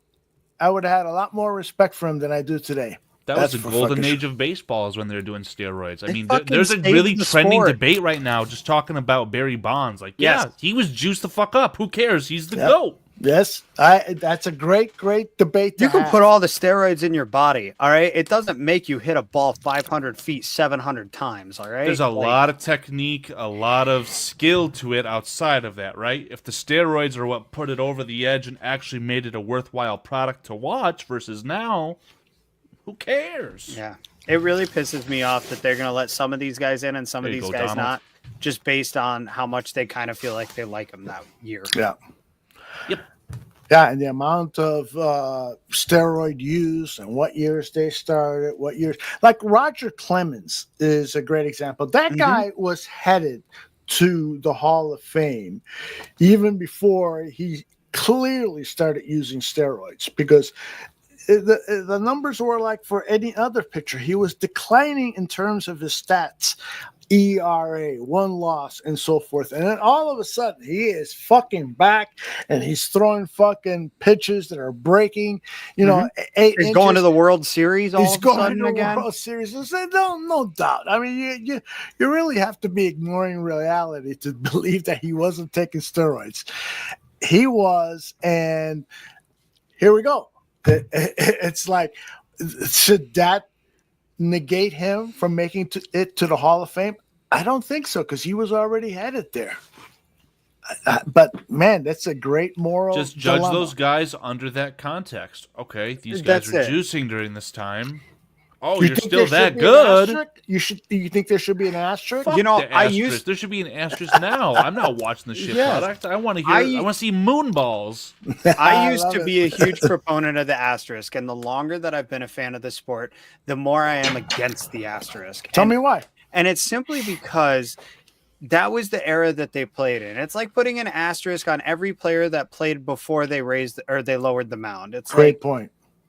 I get that it's an argument that's made all the time. The lowering of the mound, the integration of the sport, the dead ball era, like they all have their own charm of each era. It's what made Babe Ruth special, is that he hit 700 home runs when nobody else could hit 200. It's what made Bob Gibson special, is that he could throw 300 innings a year and not even break a sweat.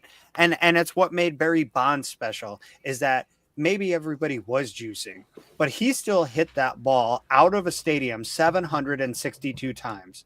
If you gave that man 2 more years and he was actually able to physically hold up to it, he would have hit 800 home runs. And there's no doubt about that. His body was just breaking down at a point, and no steroids are going to change that. And like, I'll never forget when he was trying cells, to. Though. Well, maybe he'll try now. Maybe he'll try now. Maybe they'll use AI to engineer a fix for Barry Bonds.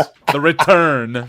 I'll never forget watching him. Like, ESPN would cut when he was at 714, I want to say, or 713. Oh, it was must-watch TV. Yeah, when he was at Babe Ruth's record, though, and they kept cutting away to him. And Juan Pierre from the Cubs was in San Francisco and stole the home run that would have broken Babe Ruth's record.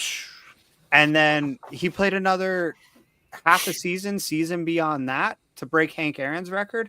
And yes, it very much felt like Emmitt Smith at the end of his career, where it's like, get that old man out of here. He's just here so that he can break a record and collect his money. But like, he still did it.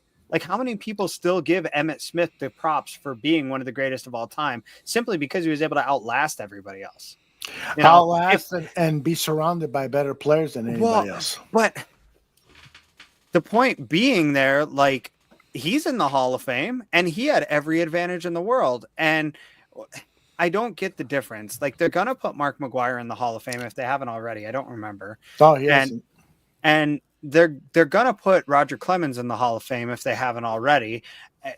Well, that one's a whole different thing. That one, honestly, it's starting to feel like they're voting against him for his political takes more than his baseball ability, which genuinely pisses me off. Whether I agree with his takes or not, it's bullshit to not induct somebody for who they are as a person. Brett Favre is in the Hall of Fame. Asterisk.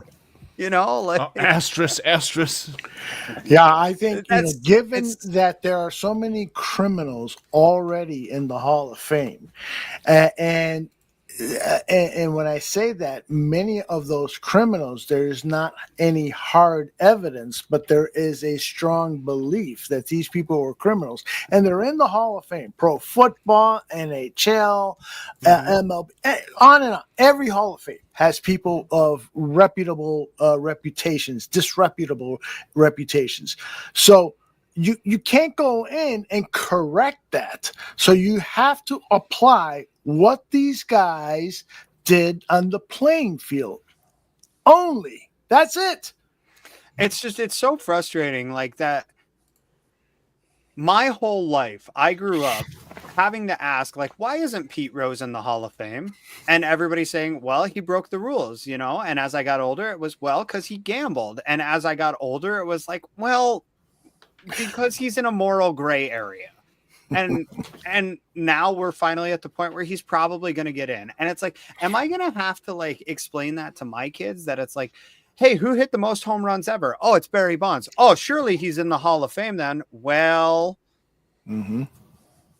what kind of example are we setting? Like, and that's what it comes down to at the end of the day to me, is like, what example are we setting for the next generation? Yeah. It's like, I get that we don't want them to cheat, right? We don't want them to break the rules in order to get an advantage. But at the same time,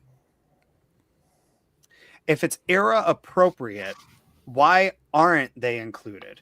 Right? Like Jackie Robinson broke the rules by playing professional baseball, right? Like, you sure you want to go there? Yeah, I hear that. I'm simply just pointing out that, like,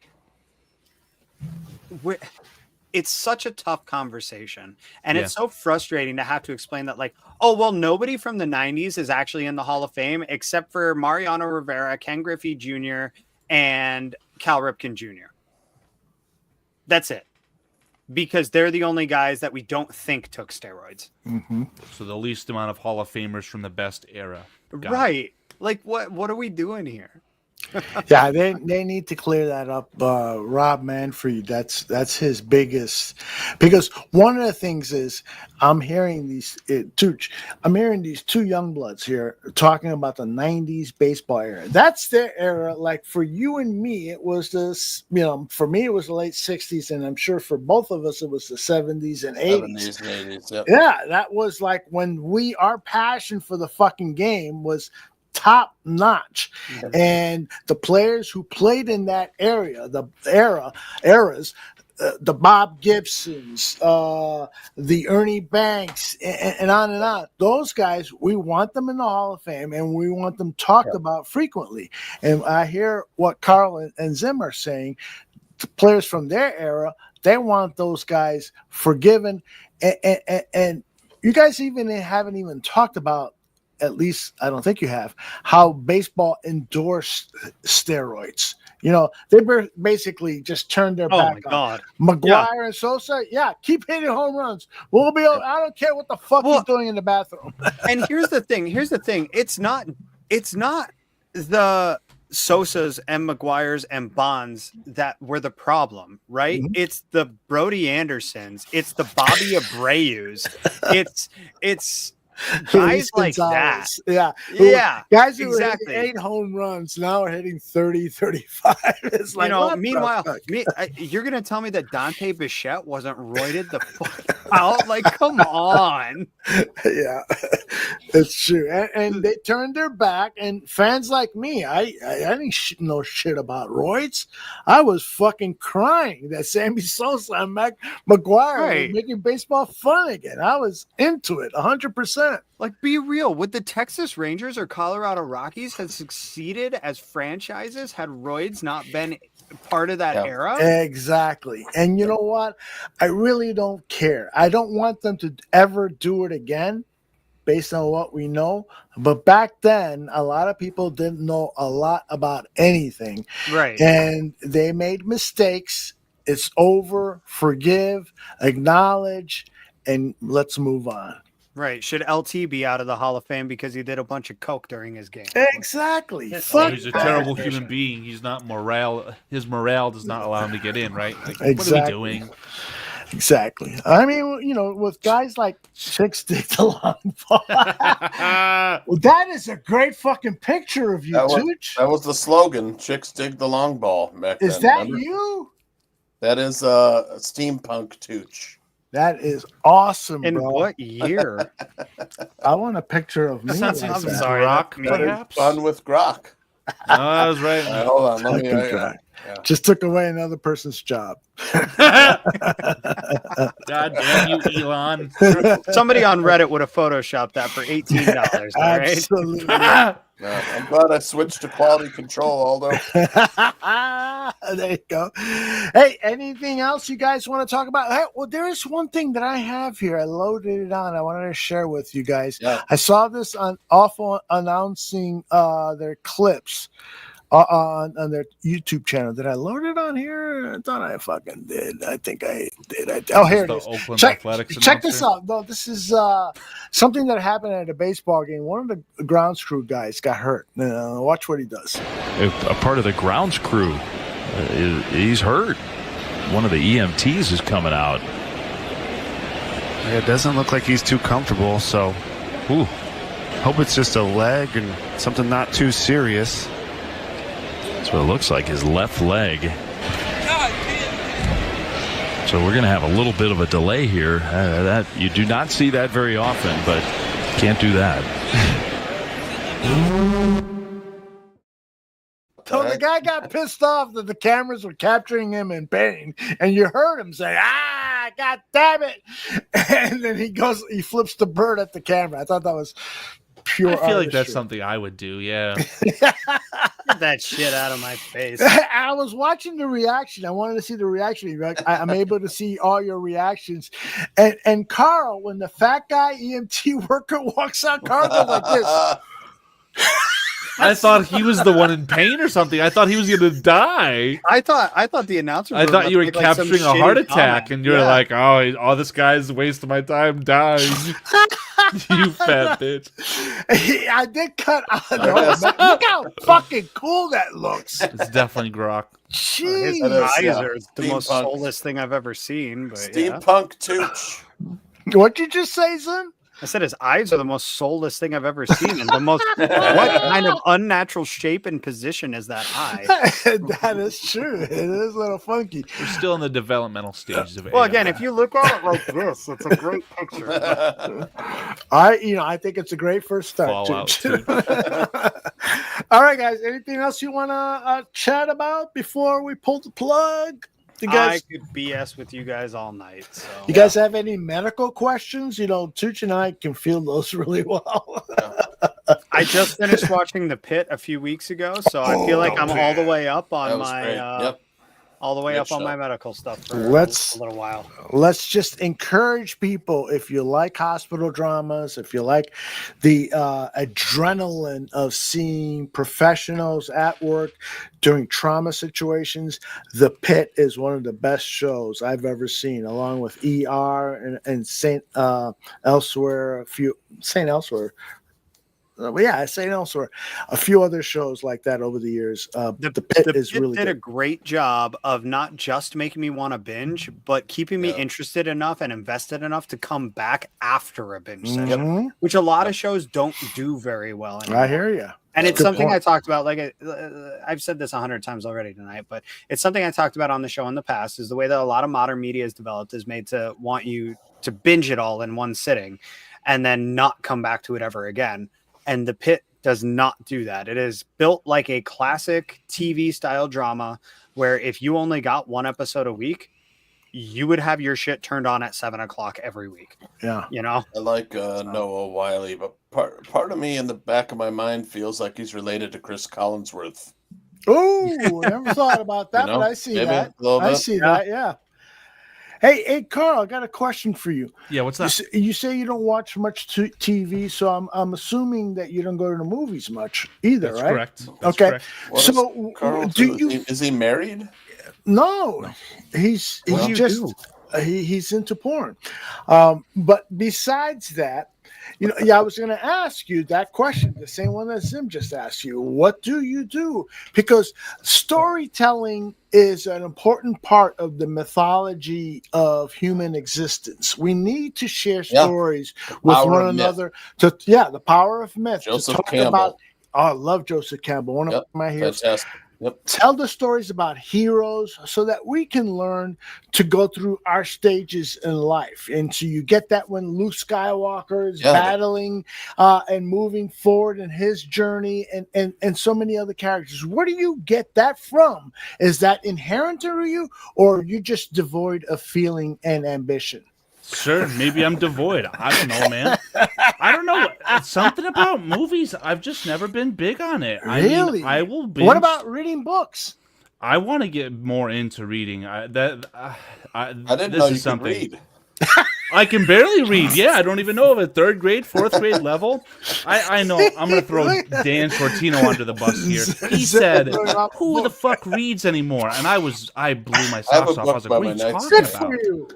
That's ridiculous. Yeah, reading, you probably learn the best from reading, in my opinion. So it's something that I definitely want to get more into, is reading more books. But I'm big into Lord of the Rings, probably. Oh, yeah. Start with that series, get into the greatest movie trilogy of all time. I'd have to agree, definitely. Get more into the harder reading stuff, like the Silmarillion. Has Aldo seen the Lord of the Rings trilogy?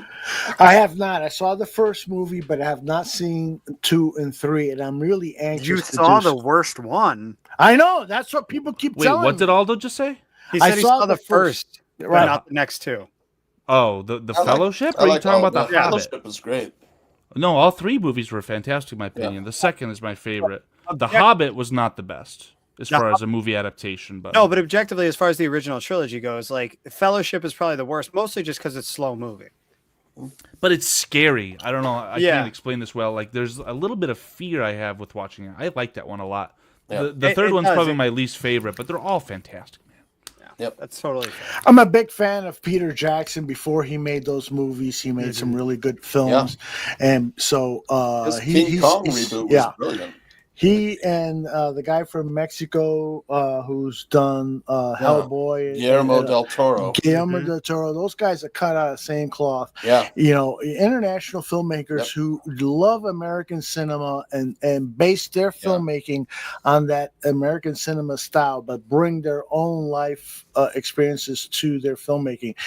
They do brilliant work. Zim had this comment earlier about music, right? Like, you can use AI to make fantastic music, but where's the soul? I feel like the Lord of the Rings trilogy, that was made at the perfect time in just history, right? CGI for the Hobbit just got too far along, and you see Legolas doing this bullshit CGI, walking up these falling bricks. Like, what the fuck is that? The first trilogy was just made at such a fantastic time. Yeah, good stuff there. Well, it's such a perfect blend of CGI and makeup visual effects. Where again the Hobbit was like a whole different thing just to get these orcs set up and everything, and right, like the Uruk-hai are all like actually hand done actors, aside from like the large, like really, where they're showing the entire army in formation and everything. But like in each of these scenes where they're fighting, the Uruk-hai and the orcs are all actually done up humans in makeup, and it's so well done. Whereas once you get to the Hobbit, it's completely CGI. And some of it looks really good. Like the Goblin King underground disgusts me to this day because he looked that good. Yeah. But then the White Orc, I'm like, what is this shit? Have you guys seen the Rings of Power? Amazon spin on Lord of the Rings. It's for the Second Age. That's a Tooch question. I watched I think the first 2 seasons. I haven't seen is it 3 now or 2? No, it's going to start this 3rd season. Okay, so I watched the first season.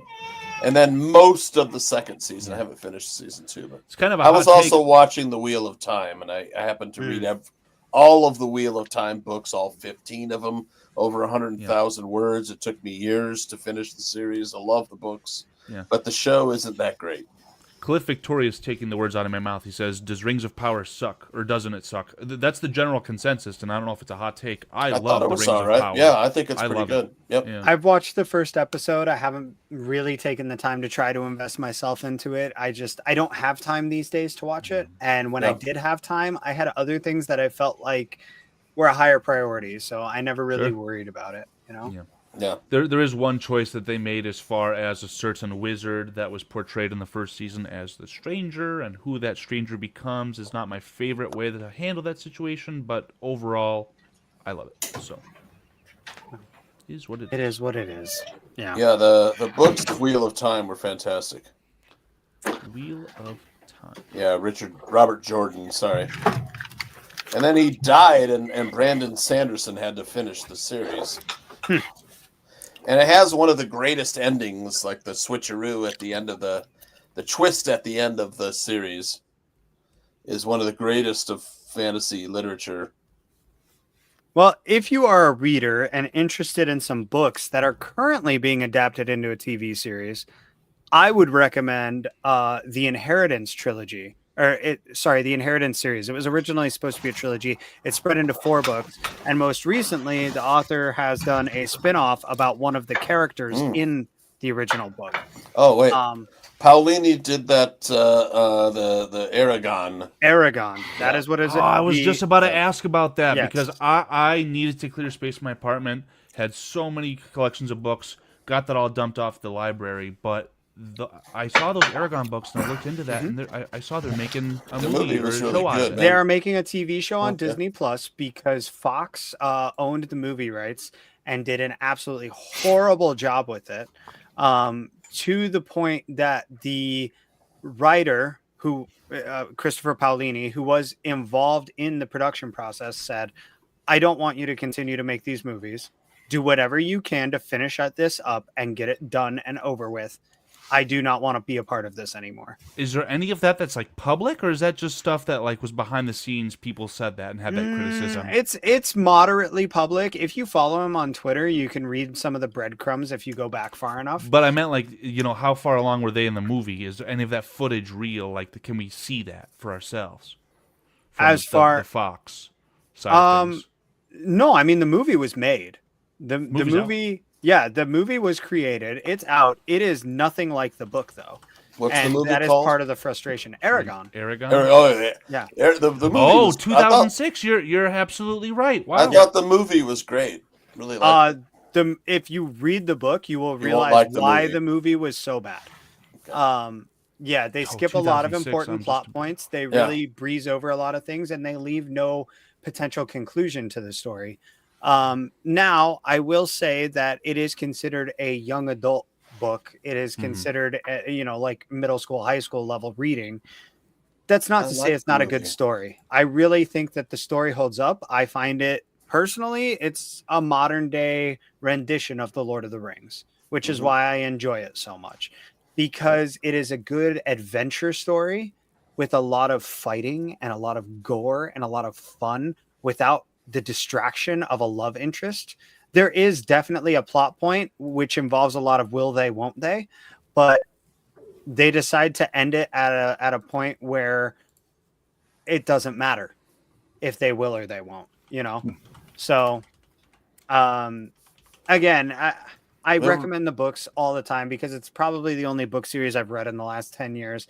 And I keep coming back and rereading it rather than reading something new because I enjoy it so much. HBO Max is redoing the Harry Potter, which I don't think we need to redo. No, it is completely unnecessary. The eight movies were fantastic. Well, if you want to remake the fifth movie, I won't be upset with that at all. But the rest of it, perfectly fine. The fifth movie was what? The Order of the Phoenix? Okay, it was all right. The longest book and the shortest movie. So take that for what you will. Was that Chris Columbus who did that one? Or was... I believe so. At that time, wasn't it David Yates? David Yates did a bunch of them. At the end, he ended up finishing up the entire series. But I think it was Yates. Yeah, I'm not sure. Oh, it was David Yates, but he was not for the fifth movie, I don't believe, or the sixth movie rather. The first movies were kind of like children's movies, and then it got serious in the third movie when you had Alfonso Cuarón directing. No, it. I guess he did. It was dark. Yeah, they grew up in a hurry at the third movie. Yeah, the they fourth sure movie. did. Yeah, but that's kind of how the books go too, where it starts out as like, oh, it's this little boy and he's going to magic school and there's this evil overlord, but it's okay because the power of love defeats him. And then by the third movie, they're like, here's your godfather. He's an escaped convict, by the way. Yeah, right. It's dark, man. Then the fourth one comes up and they're just like, people are dying, shit's going crazy. And then the fifth one, it's like, oh, hey, remember everything that you loved? You're going to lose it all over again. So it was just like, oh my God. The last couple movies, like, he has to die. And that's in order to fulfill the prophecy. That's what it's brilliant. I mean, it really movies, is brilliant. J.K. Rowling is brilliant. That's what made the movies so good, is that like they followed that step that the book set up, in the sense of like it starts out so wondrous and joyful and full of curiosity, and very rapidly is like, here's the real world, kid. Deal with it. But that's pretty cool. It's so British, and it has like its moments of humor and stuff that I really enjoy. Hey, let's look back at the poll that Mr. Karl Marx wanted us to run. I never look back at polls. Who will make that's too democratic for you, right? Who will make a more impactful coach in the NFL? Case Keenum gets 51% of the 47 votes, and Josh McCown, very, very close. In fact, it was just within the last 3, 4, 5 minutes that it went Case Keenum's way, 51% to 49%. Both of them should enjoy. Is Case good Keenum careers. even interested in being a coach later? You know what? It sounded to me at the press conference that he was much more interested in sitting his big fat ass on a boat somewhere fishing. I don't know about that. That doesn't sound too bad. Yeah, no shit. I would take that definitely. There was one other film that I wanted to talk about that I had seen, but I'm forgetting it, but I'll remember it for next week. Guys, any final thoughts before we end this 3-hour plus show? I'll start with you, Carl.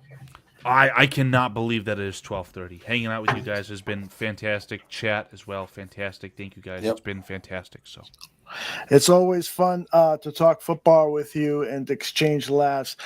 Carl, anything going on with your own podcast or over at BCP that you want to plug? Yeah, BCP tomorrow. Today, technically. Hopefully, it's going to be legendary. Trying to poke the bear, so to speak. Nice. Dan Shortino's going to rant and rave, not rave, but just get very frustrated at the He told Chicago me. media. Yeah, And I think it's very deserved. So I'm looking forward to helping produce that show tomorrow. I need to make my return to BCP. I haven't been back in a while.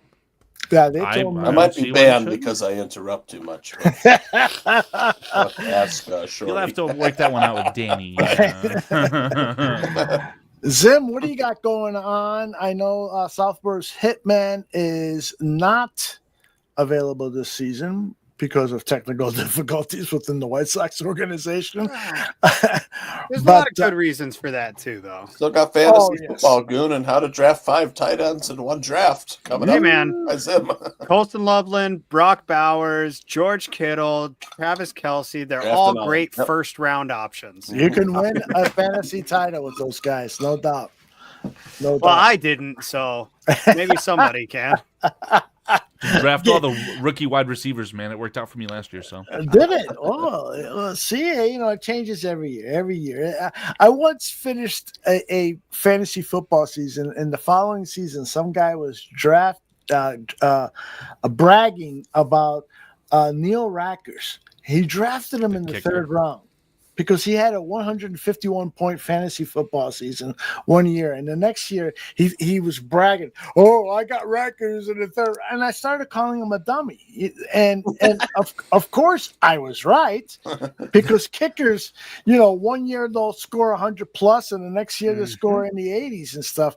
You draft those guys in the final 2 rounds, kickers and defenses. That's a fantasy football truism that will never change unless the scoring system changes. Yep. But Zim, anything else you wanted to let people know? You guys are I know what you want to promote. Your future appearances on this show. Sure. Yeah, I mean, the bottom line is, I don't have a whole lot of podcasting going on these days with it not being fantasy football season, as Tooch has and Joe and Adam have so graciously accepted me into their group, and I am their some weeks fill-in, some weeks regular host. So, and again, with the White Sox not playing, as like I say, for many, many wonderful reasons. My co-hosts have both taken excellent steps forward, both in their personal and professional lives. I cannot be rooting more for them. Joe has just welcomed his second daughter, if I remember correctly, or he's about to. I cannot keep track anymore.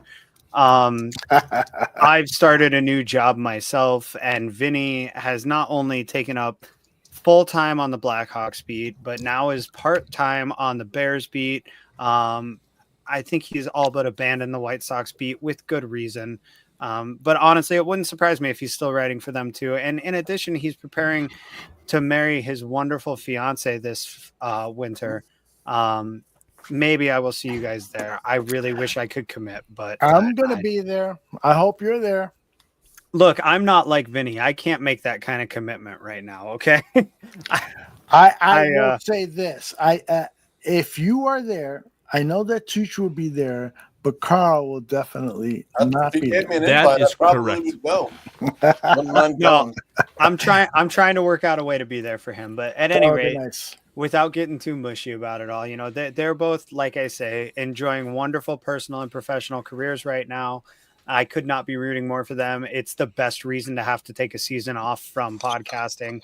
And with that said, it sounds like I might be making some more appearances here on Wednesday nights. So if you guys enjoy listening to me ramble on about shit, cut about a I'll minute be here. or two off of each. That's it. Honestly, if you just when I start talking, it's a great time to go for piss breaks like Aldo does. It's a great time to grab your water bottle and refill it like Tooch does. You need one of those little timers, right? Like the little timers for when you brush your teeth. Oh, it's 2 minutes. 2 minutes. Gotta flip it. Start playing the music for me. Yeah, Aldo. I gotta come up with like a little video interstitial to let you know you're talking too much. Something like I never thought about it that way. And then to move on. But I mean, you guys know how it is. I'm a man of many interests, so I'm always down to talk about all kinds of stuff. I've got all my props here at arm's reach, depending on what we want to talk about. I got my controllers, I got my batteries. I liked the whiskey. Well, I mean, the only thing I think I didn't show off this week was the camera. So there's that. But ooh, look at that. Ooh, is there a bug in there? No. I picked it up today, because it's made in Jalisco, Mexico, which I spent 2 weeks in shooting some video for a company and really loved the tequila down there. So I found this at Benny's today and I said, this is what I'm going to drink during the show today. So I've been having a good time with you fellas. I did a tequila magazine, Aldo. Really? Yeah. Did you know that Filipinos invented tequila? I did. I know. I didn't know either until I did the magazine. Jesus. Sounds like propaganda. When it was Mexico and Philippines were both Spanish colonies. Like the Spanish brought Mexicans to the Philippines to build some of those great buildings in Manila and surrounding areas. Right. They sent Filipinos to Mexico to help them with agriculture, and the Filipinos that went to Mexico, they were on the beach and they had their pots still that they brought from Philippines, and they were distilling coconut rum. And the Mexicans there were like, "Wow, this is a great way to make liquor." And they said, "Let's do it with agave." So they gave the pot still to the Mexicans, and they all made agave, distilled into tequila. So this is a real story, not like how the Japanese invented whiskey. No, it's a real story. I'll tell you though, Japanese whiskey right now, they've got some really good brands out there. Can't do it. I've not found a single one that I like. Really? Oh, really? And I don't mean that as a slight by any means. No, that's fine. I haven't tried a very extensive amount either. Maybe only about 4 or 5, but I just have not found one that I enjoy. Okay. I will send you a couple of suggestions, maybe even send you a bottle if I can do that over the mail. And Iowa's laws are relaxed a little bit. We'd love for you to taste some of the stuff that I've tasted from Japan, which is really fucking good. By the way, Zach says Filipino woman worked the bars in Korea circa 2000. Just saying. It was an obvious change from what the fuck? Zach. Yeah, anyway. I did a bourbon one too. It's for liquor.com. We did these magazines for. Do you have any of those issues you can share with it? Yeah. I'll bring you. Want the bourbon one? Whiskey? The bourbon, of course. I'll bring you one. Yeah. Yes. Next time. I know when to ask for free stuff. Yeah. And just a final thing before I wrap up for the night, I just want to thank the chat room for keeping everything active and fun. I saw a lot of stuff flying by that I really wish we would have gotten to chat about. And it's amazing to think that in a 3.5 hour show, we didn't talk about some stuff, but there was all kinds of stuff there that I would have loved to touch on. So you guys make this whole thing possible. It's the whole reason why I enjoy coming on too. Let's be real. This wouldn't be very much fun if there wasn't anybody out there listening to us talk and fill our rooms with hot air. So no, I've said it before and I'll say it again. You guys all bring interesting perspectives. People in the chat bring interesting perspectives. And that's what I love most about sports talk, movie talks, politics, anything. It's watching that fucking beautiful ass that Tooch has. No, I mean, absorbing all of these different points of views. I love to be proven wrong on shit, because I don't want to be the guy that he's always locked in on his thoughts. If any of you guys out there have a thought that will challenge my thinking, my opinions on stuff, I'd love to hear it. Carl is like saying, Jesus, he really means that? I'm just waiting for Tooch to question Aldo's sexuality. It's been questioned many times before. I was going to say, Aldo does that every morning. Anymore. There's a pic of me and Aldo together and stuff. I just have this one. Yes, that's the one. Look at how wide our mouths are open. That's what I think of the wheels could come off just as easily this season. Well, with that, we will let people know, and I'd love to have you guys back real soon. I know Carl has his labor issue problems with his political party, so his time with us is. I just got done with this one, Aldo. The John Wayne Code? Oh, yeah. Who wrote that? Keep bringing it up. I think this is the Life magazine, maybe, or Time. Okay. It's either Time or Life. That's a great fucking cover, man. Yeah. Look at that. Yeah. Just got this nice one. I worked on this one. He was from Winterset, Iowa, which is like about 45 minutes from here. But, hey, Carl and Zim, are you guys familiar with John Wayne? Does he mean anything to you guys? Western icon. Yep. Carl's shaking his head no. I will let my ignorance go quietly in the night. No. I'll tell you this, Carl.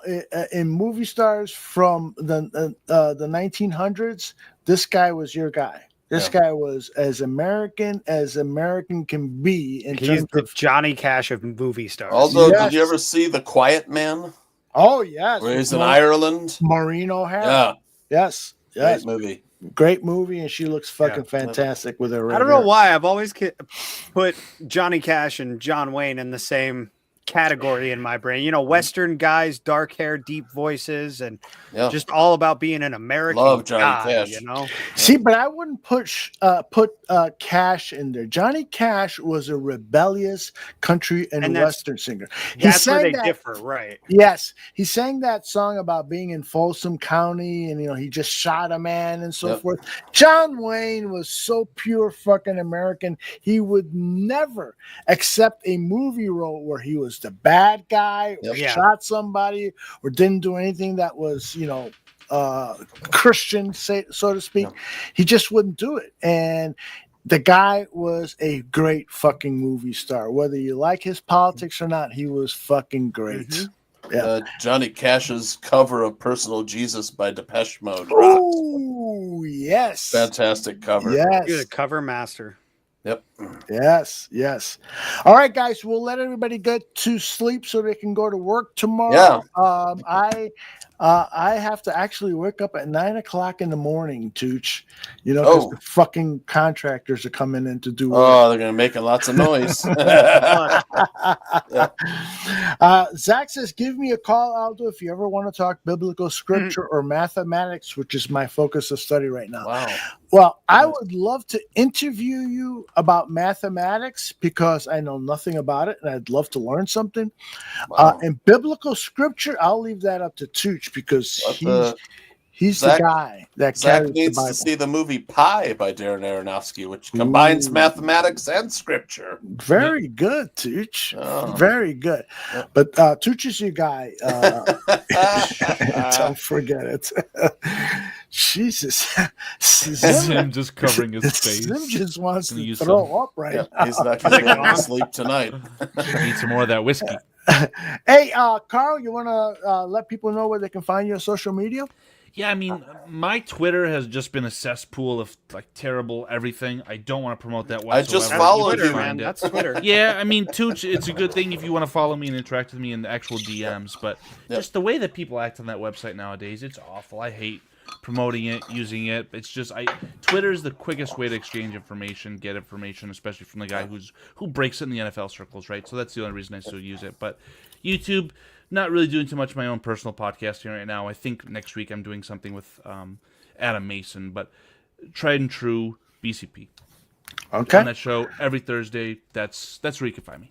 Yep. Bears Country Productions. Make sure to watch their episode tomorrow. Zim, anything? Let people know about your Twitter handle. You know what, motherfucker? Steven Zimmerman?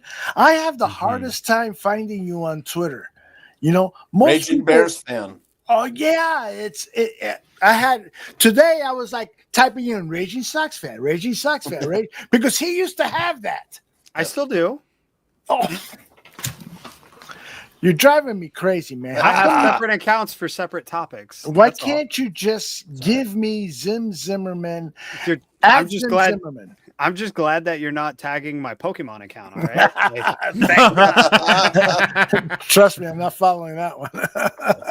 That one's pretty inactive these days. So. Well, let people know at least 3 of the 6 accounts you have. Yeah. No, find me. Where is it? Down here at Raging Bear Fan. That's where most of my content is these days. If I'm doing anything serious or not, it kind of depends on the week. Sometimes I do some deep dives and try to get analytical about stuff, and most times I'm just rage tweeting at whatever, hence the name Raging Bear Fan.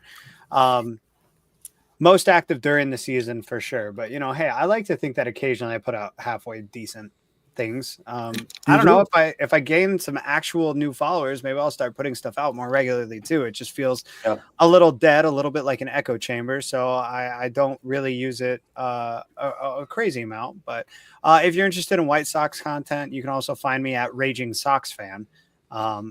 So that's there for you. And otherwise, follow Aldo at Barroom Network to find out when I'm going to be on the show.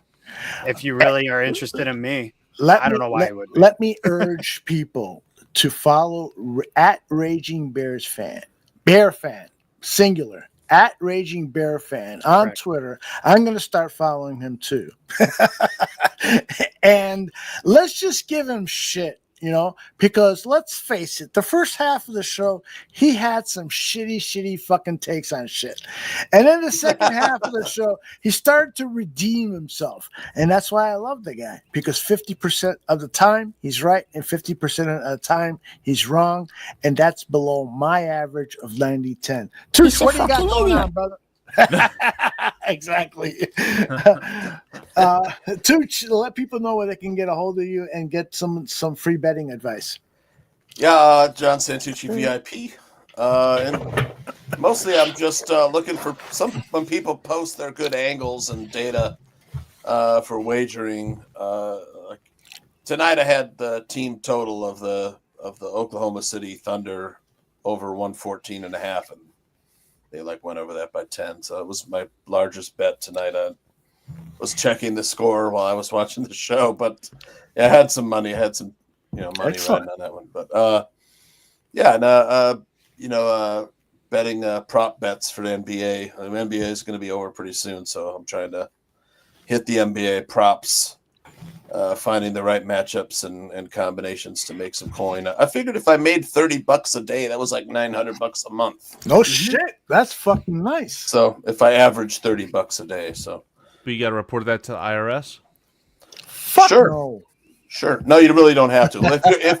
If it's your living, it's your profession, then yes. If you're a professional, but if you're an amateur, then no.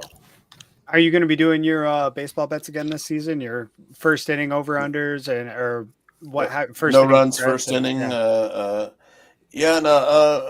be back in the fall because college football is going to be starting up in less than 3 months. So I can't wait for some college football. Almost wore my Husker jersey tonight, but I was like, that's a little early still. Have you had a Runza yet? Oh yeah, I live in a small town where Runza is one of 4 places I can go to eat. So Runza, yep, yeah, it's a Nebraska thing. Although it's like a stuffed sandwich, with baked in fresh bread. I think when I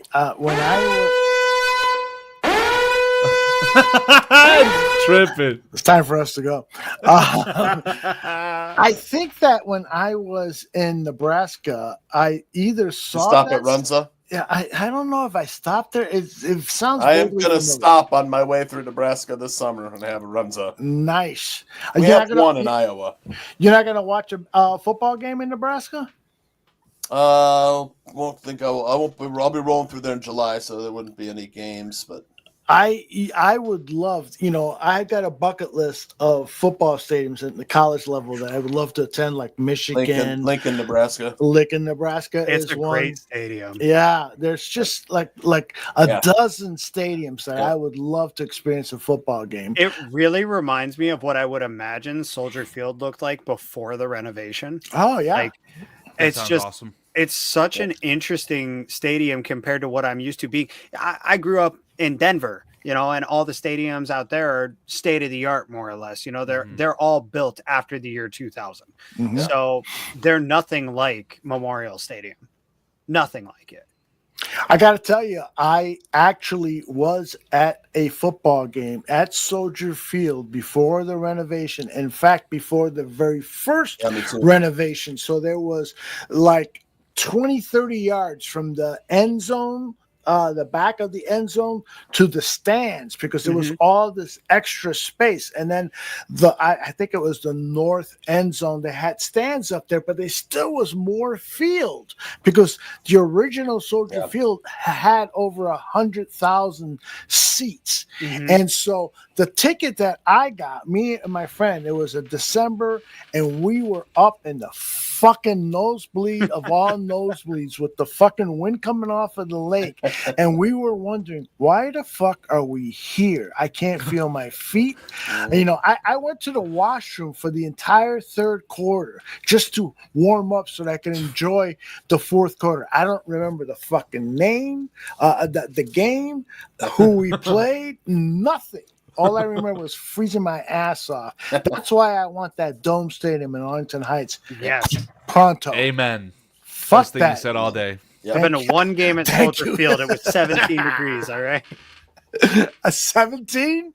That's the one game I went to at Soldier Field. It was 17 degrees. You were there. With the Rams, right? Yeah. Oh my gosh, that was so much fun. It was so much fun, but it was That was so at my hair was frozen at the end of the game. negative 20 game, the 49ers NFC playoffs, 28-3. The 49ers beat. It was like January of '89 or '88. It was like 50 below. So now, on the other hand, I've been to games that were 90+ degrees, including the Nebraska game that I went to last year. Look at that. Look at that. It's just as miserable, let me tell you. I was just going to say that. I went to a White Sox game once that it was close to 100 degrees once, and I swear to God, I wanted to just punch somebody. Yeah, going to a White Sox game will do that to you. Did you want to pop off a firearm in the bleachers? Yeah, That's never would happened have. at the White Sox Stadium, right? That's right. All right, everyone. I hope to get this crowd back together again for an upcoming show.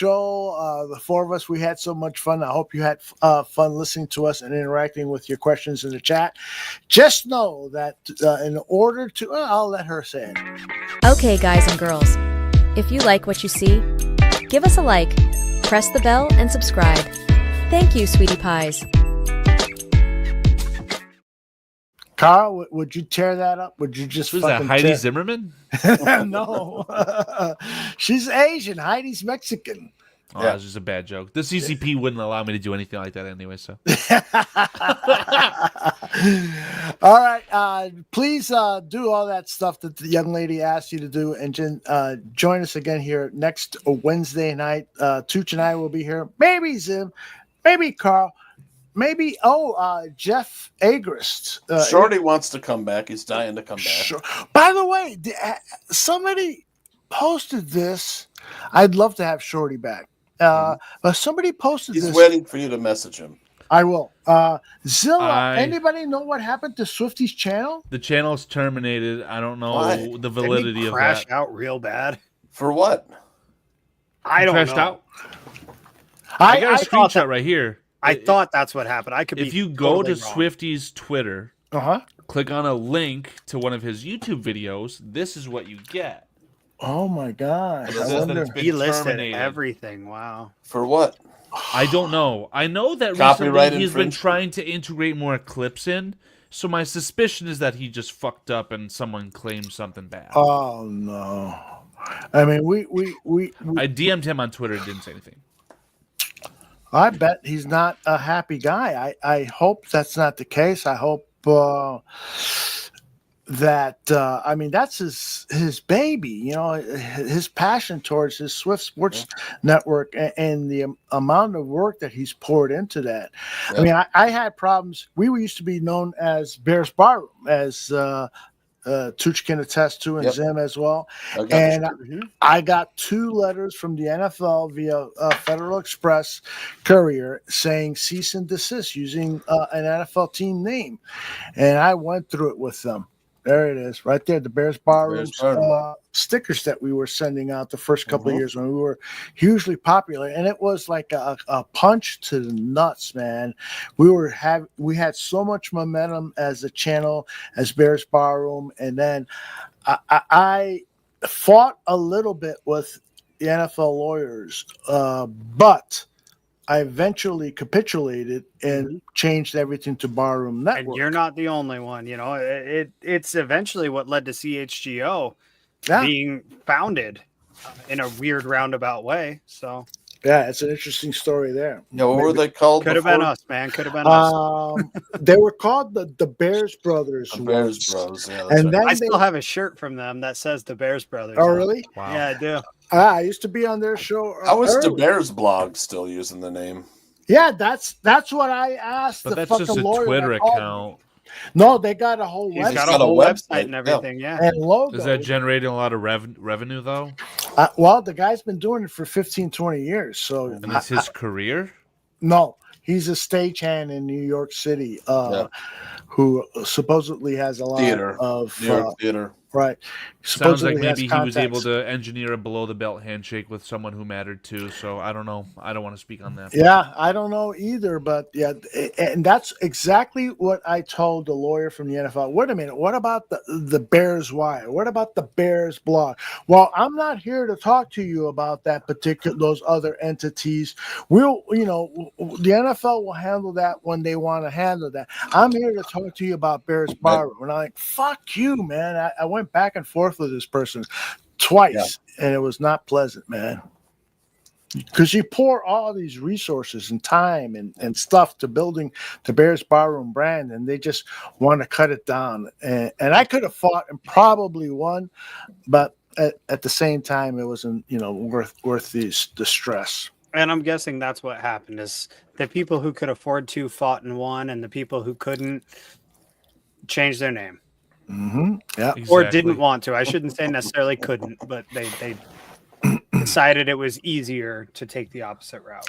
You want to know something else that was funny about the whole thing? The letter that they sent me was like a boilerplate legal document, where they could just change in names. Yeah. And on page 3 at the bottom, instead of Bears Barroom, they had the Bears Brothers. So I got their document. They copied that document and they changed their name for our name and just forgot to do it in one spot. And I was like, so fucking livid, man. That happened to me once with a suspension letter from my high school. So. Oh, really? Well, I hope Swifty gets his channel back. Valuable piece of maybe it's just suspended for a little bit, Yeah, hopefully that's all it is. Yeah, exactly. Like Tooch and Zach say, probably a scare tactic. Yeah. But make sure you follow these guys on social media. Make sure you watch Bears Country Productions tomorrow with Carl behind the scenes. It is stupid to hassle Bears podcasters. We're promoting their brand. We're helping create more shit. It's just so fucking short-sighted. Yep. It really pisses me off. Anyway, for Tooch, for Carl, for Zim, my name is Aldo Gandia. This is Bear Their Souls. We'll see you next week. Bye-bye. Bye-bye.